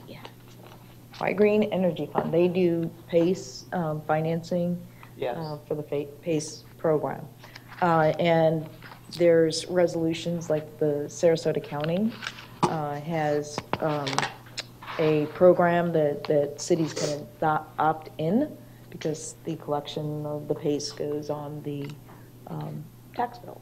So anyways, if you're interested in having them come to do a presentation, that might be helpful, just to give the commission an idea of what's going on and how this all works. Is that something we need to go to our city manager to reach out for a presentation? If the desire is for the commission to have a presentation, then yep, that's what I would be asking, is for consensus to get with, Again, I'm not PACE. sure if you absolutely need a consensus for that. You could have just put it on the agenda. Got with Pete and put it on the agenda. It's just a presentation. Well, and it's a presentation, but what they're wanting to do is the city to adopt a resolution and opt into the program. So are you going So, to if that's put something the that the resolution on the agenda to? It looks like the city manager wants to say something. City manager, she's been working already with Sarasota County on working on getting the pace, but I'll let her give you an update on where she stands with it. Are we saying PACE, like Yes, P-A-C-E? P-A-C-E. Can you explain the acronym, please? Thank you. Right off the top of my You head. got the spelling, that's good. It's Property Assessed Clean Energy. Right. That's what PACE stands for. Where we are in the process, we actually have a resolution prepared to be brought back to you in November. I'm securing Lee Byron Hayes. She works at Sarasota County, and she's kind of the lead in this program, so she'll be coming and providing the presentation. So there'll be 2 items on the agenda, presentation by Lee, as well as a proposed resolution for your adoption to have the city of Northport opt into the PACE program. Okay, so there you go. I think you better make sure you give us all the information maybe ahead of time of what that Very means. nice. What does that PACE program exactly hold us to? What is it what are the consequences of that? Sure, definitely. It doesn't hold us to anything. It's for the property owners. So where basically, I don't know if you're familiar with it, it just provides them to have the opportunity to have home improvements financed. So anything that will help in fortifying their home for a hurricane or anything that's energy related, it will allow them, so if they need a new roof or Is this the one that's teamed up with Manatee County? I'm not sure if that, what that's It's through FEMA, but I think Manatee County has their own independent. I think they got their own funding. But she'll be able to answer a bunch of questions like there's financing, how that's financed, what the impact is to the property owner, and then just some and just basic slides to there's talk I about heard the it was program. low interest, not no interest, but low interest. So the I question found it is, slightly high interest when I was reading it. I mean, that's what she's Yeah. going to talk about. So it's, I Those are the think, things we coming need back to like find 6 to out. 9% interest rate, but that's what we'll be going over. And again, those interest rates, are they variable between us and Sarasota County? It's Variable set. between us and Manatee County, or is it a set rate throughout the state? Set by the finance companies, so it would be who they partner with. I think there's like 4 or 5 finance companies. She'll go over that, and that's basically the range of the interest rate is, I think, 6 to 9%. Okay. What I'll do, Commission, is I'll send you information that, well, it's probably, you could get to it on the internet from the Minnesota League of Cities backup material, but there's a lot of information. Get to it through FEMA's. Maybe just have the city manager send it to us. That way then it's available for the public if they want to see it too. Yeah, yeah. So I'll get with him and make sure that he has the information, but. I'll you know, forward to you all also the presentations that were made at the town of Longboat Key recently. Keep in mind theirs has 2 because Longboat Key is in both Sarasota and Right. Manatee County. I was thinking. So you can ignore the Manatee County portion because we can't opt into theirs, we can into Sarasota counties. But you'll see the presentations for both. That'll give you a heads up. It's obviously a PowerPoint presentation, it's not details. It's, designed to come with a presentation in person. All right, and the other thing is, oh, by the way, there's a event that all the commissioners should have received an invite to on the 17th. That is at 17th of October. And that's St. Salva's doing a special performance, so dance. Oh, yeah. Yep. Dance. So that, you should have that. Also, I want to mention, I received information from the Northport High School Marching Band Alliance, and they have been selected to actually go to Rome to march in their New Year's parade on January 1st, 2020. So that's really, really exciting. And in March, they're actually going to have officials coming here from the city of Rome, delegates from the city of Rome, and they are asking if they might be able to use the commission chambers for that meeting, and hope that the commissioners can also attend. So is that something that city manager might be able to get with these folks? And I know that people use the city chambers, so. I don't have a problem with it, but. Government work, I mean, I'm surprised they're not going to have it at the Performing Arts, right there at the high school. Because they don't like to do anything after hours, trust me. Even if it is to the benefit of their own students and faculty. So it's an invitation for, like I say, the commissioners as well to participate in this delegate meeting, so. I may have missed it. Did you say the date, or did? Don't have a specific date yet, just in March. Okay. So, but And make sure City Hall is the venue they actually need, because they may actually find that the Morgan Center is more appropriate for what it is they're trying to do. But this looks a little bit more official than the Morgan Center. Maybe that's why they're requesting chambers, I don't know. I just got True. the message yesterday, so if it's okay, I mean, I'd like That's to fine see with our me. city Can we- manager Let's go down the line. work with them and find out what the needs are. Fine, let's go down with them. Yes? Yes. I'm a yes. You're a yes, obviously. Luke's a yes. There you go. Moving on. Okay. Do you have a specific contact or a message you said you could forward to me? I will forward you the message I Awesome. received. Thank you. And that's it. Okay, Commissioner Luke. Looking forward to tomorrow, Student Government Day. Yeah. Hey, Mayor, can I ask a quick question? Of course you can, since you speak so much. I appreciate that. So I was in Arcadia a couple weeks ago. Nuh-uh. I was. And I'll tell you, I was driving by their city hall area there, and I noticed some fantastic, wonderful little electrical trees. Yeah, where's ours? And I was thinking, Ray Dallin sat right up here and had this whole thing where we could have some nice, like little, remember FPL was going to come and they wanted to install some solar trees? Yeah. They're supposed to be at the pool, right? And it was their idea. They came to us to do it. So I was wondering, where are those things? Because those things look pretty cool right outside their front door. Where is Right it? at the county building in Yeah. DeSoto. Yeah, and if you drive by, Yeah. they're right in front of the front door where all the benches are. So you can just sit there and get a little shade. Benches are. I mean, I'm It guessing did not benches. sound like that. So, Well, okay. it's just my accent, but- Yeah, where the benches are. All right, so. I was wondering, where's our little trees? Good point. I will Where's follow the up again. solar Are you info? listening? Where's our little trees?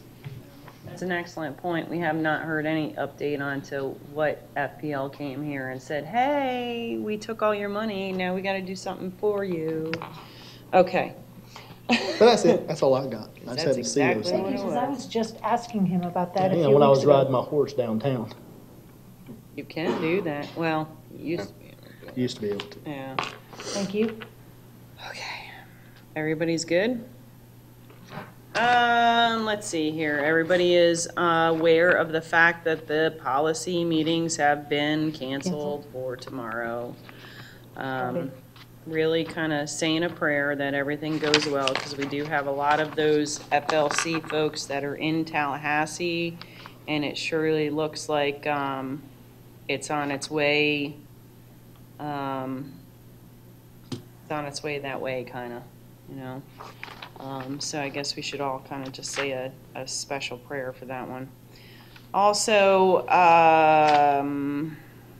what was I going to say? Yep.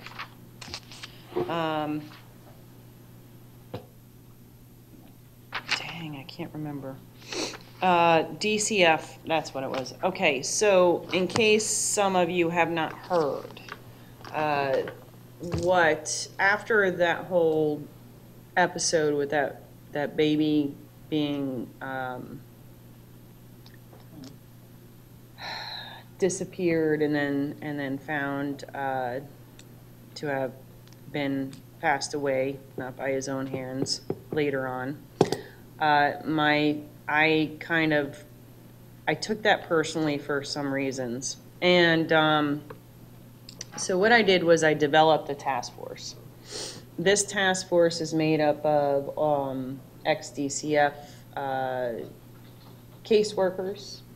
It's made up of social service workers. It's just made up with an immense amount of people who have firsthand knowledge of what goes on in DCF. And in Manatee County, it's called CPS. So there's two different ways. There's only like 7 counties in the state of Florida that are allowed to handle children and family services amongst its own self within the Sheriff's Department. So long story short, we also, I want to thank City Manager for helping me with this. He was there. He had someone from the police department who has extensive experience on DCF, as well as CPS, which was amazing to have. But we kind of went through like this evaluation of what do we see that needs to be changed in the DCF process as it is today. So we went through an evaluation, and we're having another meeting on Wednesday to continue that. But the idea is to put a resolution together to give it to the League of Cities on my policy meeting, because actually one of the, our vice chair is a commissioner from Largo, which is where the baby that kind of inspired this all was passed away.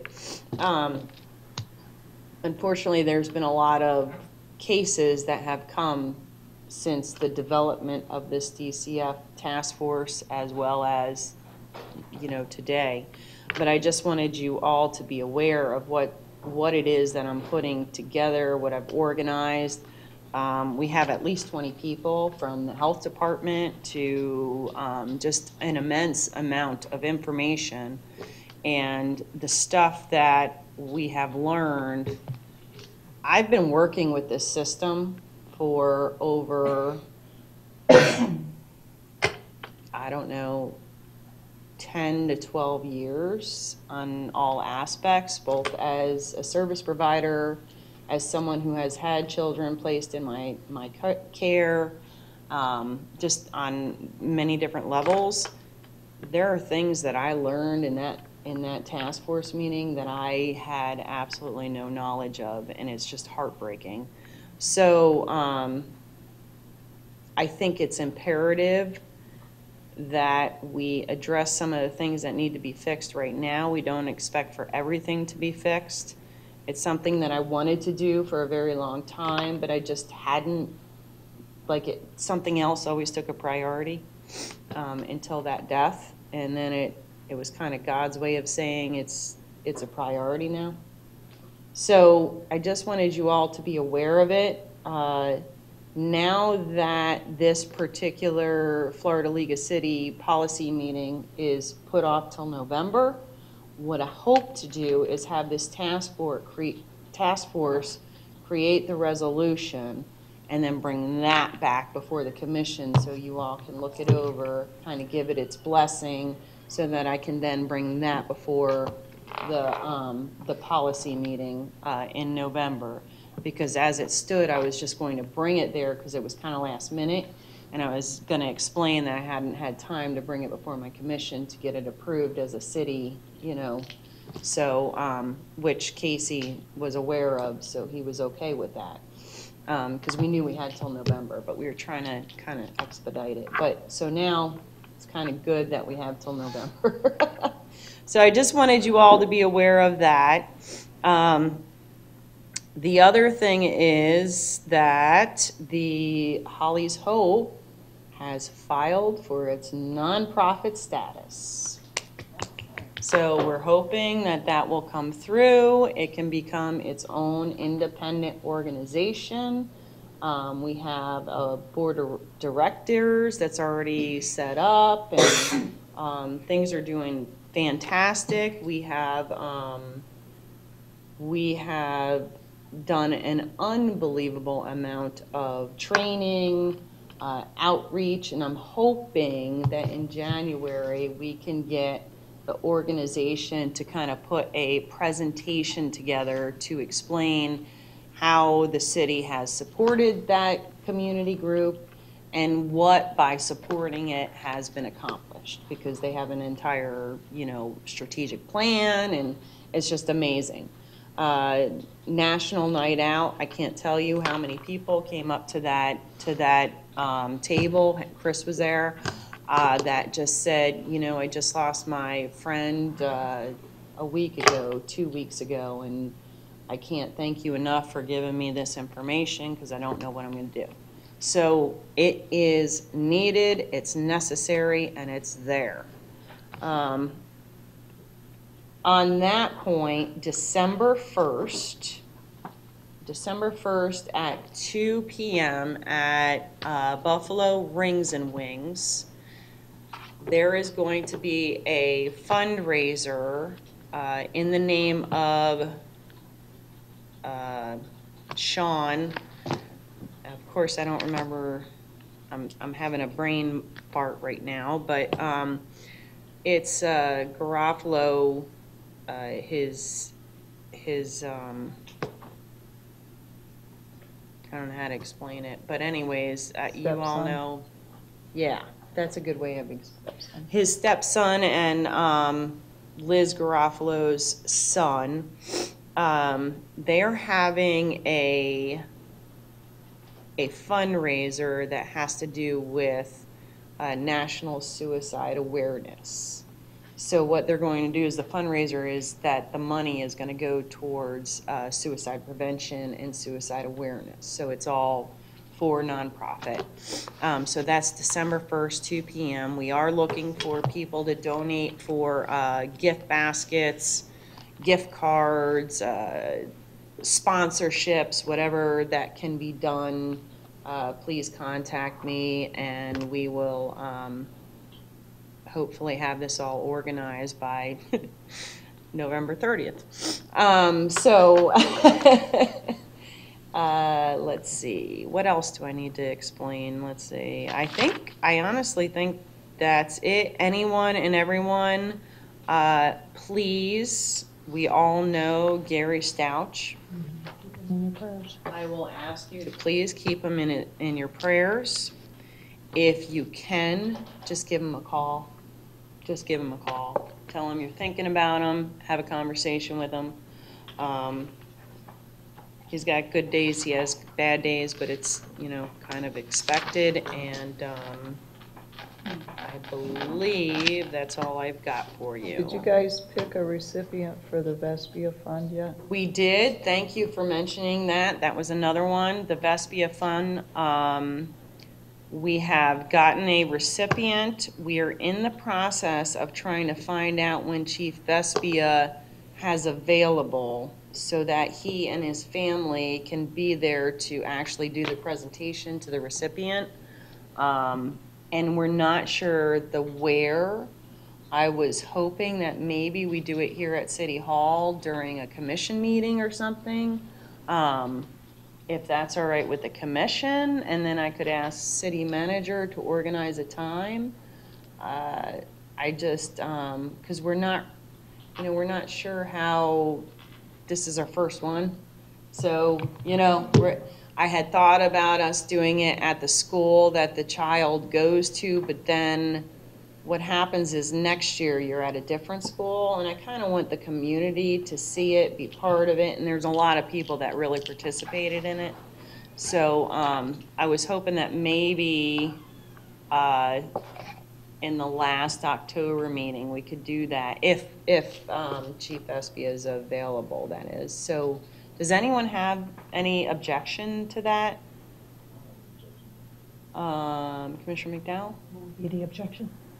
Not being able to use the city to do the presentation. You never know. We do all sorts of proclamations and recognitions. No, but I'm just asking. Vice Mayor? Sure. Okay. Commissioner Luke? I'm fine. It was set forward at the, I got you know, one more. it, Yeah, exactly. city event, so, yeah. I appreciate that.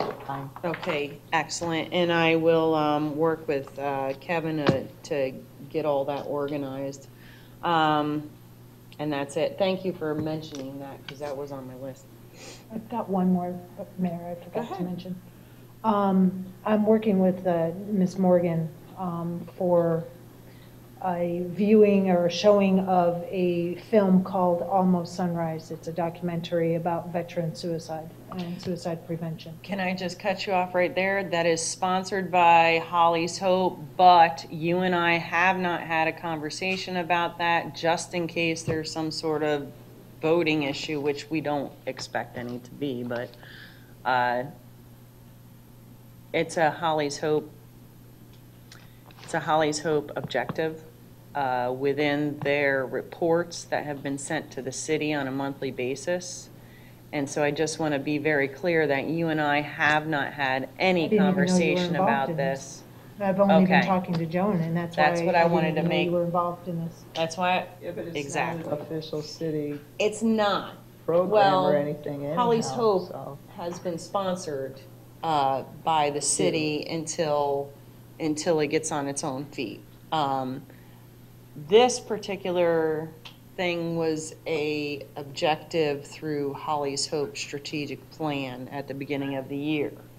And so I just want it to be clear that I had nothing to do with this. In fact, I try to stay away from it as far as possible. But we have not had any conversation.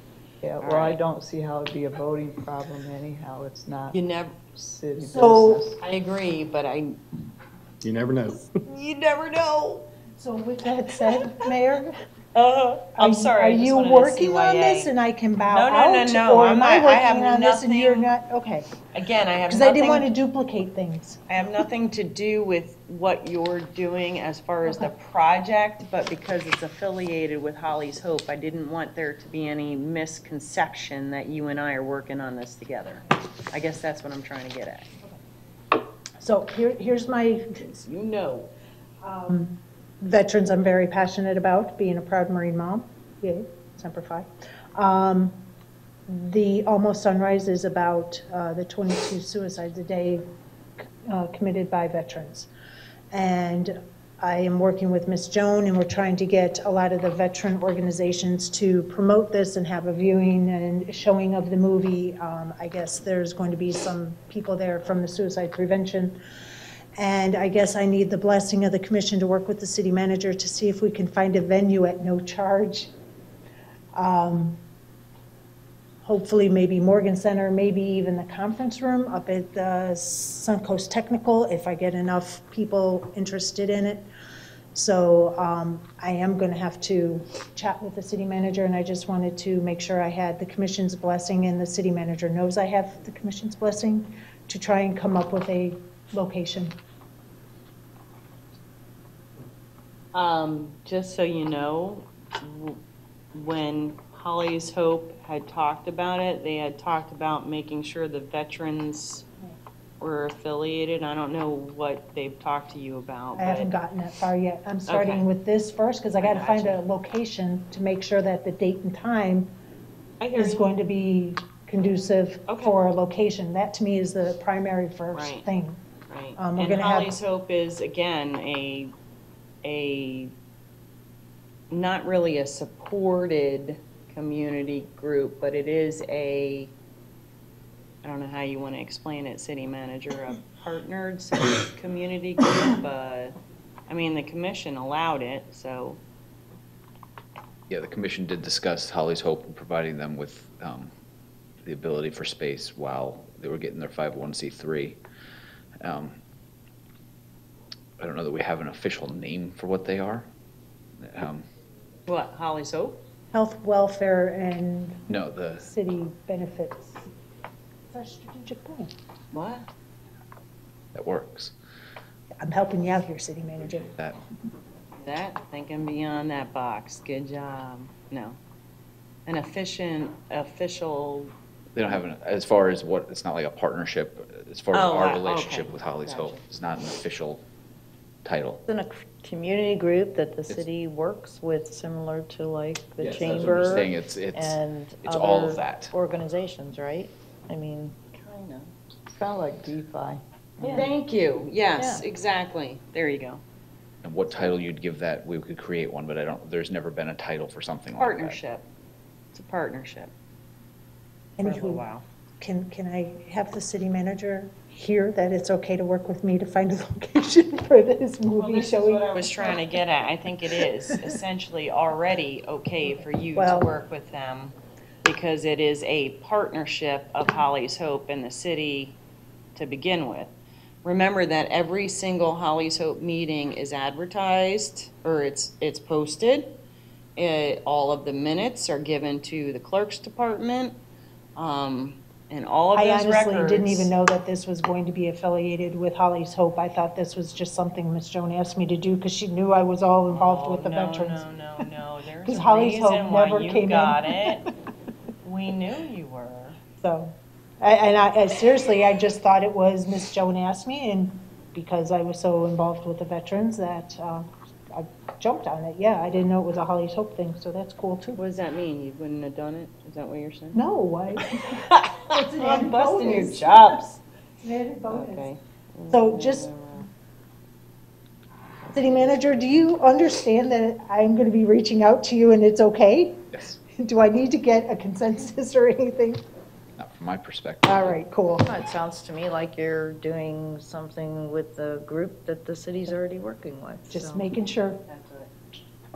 Yep. I gotta say something. There's, Skip came in with a lot of history Oh, with man, books immense. to go through, and it's amazing what they have done for the community. But in the middle of the 80s, I came through in that little booklet where the city was advocating. There was a group in the city that was trying to combat suicide in teenagers. And I thought it was very amazing to go that many years back. In the 80s? In the middle of the 80s, there was a group here in the city that was trying to combat teenage suicide. And I was just amazed at the circle of history. I would be curious to see, I didn't see that Ask- in ask- all of the stuff that Skip brought. One of the booklets I was going through, and I'm like, wow, middle of the 80s. And What happened? You know? well, obviously, the group fell apart at some point, over a period of time, because they haven't existed, so, but the city was encouraging people to support, or that, I not know the that. city, The group, it was VFW probably like the was Civic trying to- Association or exactly, something, trying yeah. to, give them kudos for trying to combat it, so. I can't remember in the 80s. Well, you were only 6, right? No, she was I only like, wish. she was only like 1. Yeah, that would be nice. I think like from 85 to 88, there was a lot of suicides in the area. I remember one in particular in Venice that really killed me, but. All right. Are we wrapping this amazing. up? Their charter officers. All right, what do you want, city manager? Good. Oh, I love that. City attorney, you have nothing to say. You have been gone all this time. You got nothing. Been on vacation. All I need is 7 more minutes worth of talking. I'm trying. I'm just kidding. She's not on vacation. I know. Just kidding. Any talking? Okay, one more comment. If I make jokes. City manager, we need to have our PIO communicate to the world that we are now 4-hour meeting. City manager, thank you for not putting a bunch of crud on this agenda and pulling the crud off. Okay, and we're adjourned. Thank you.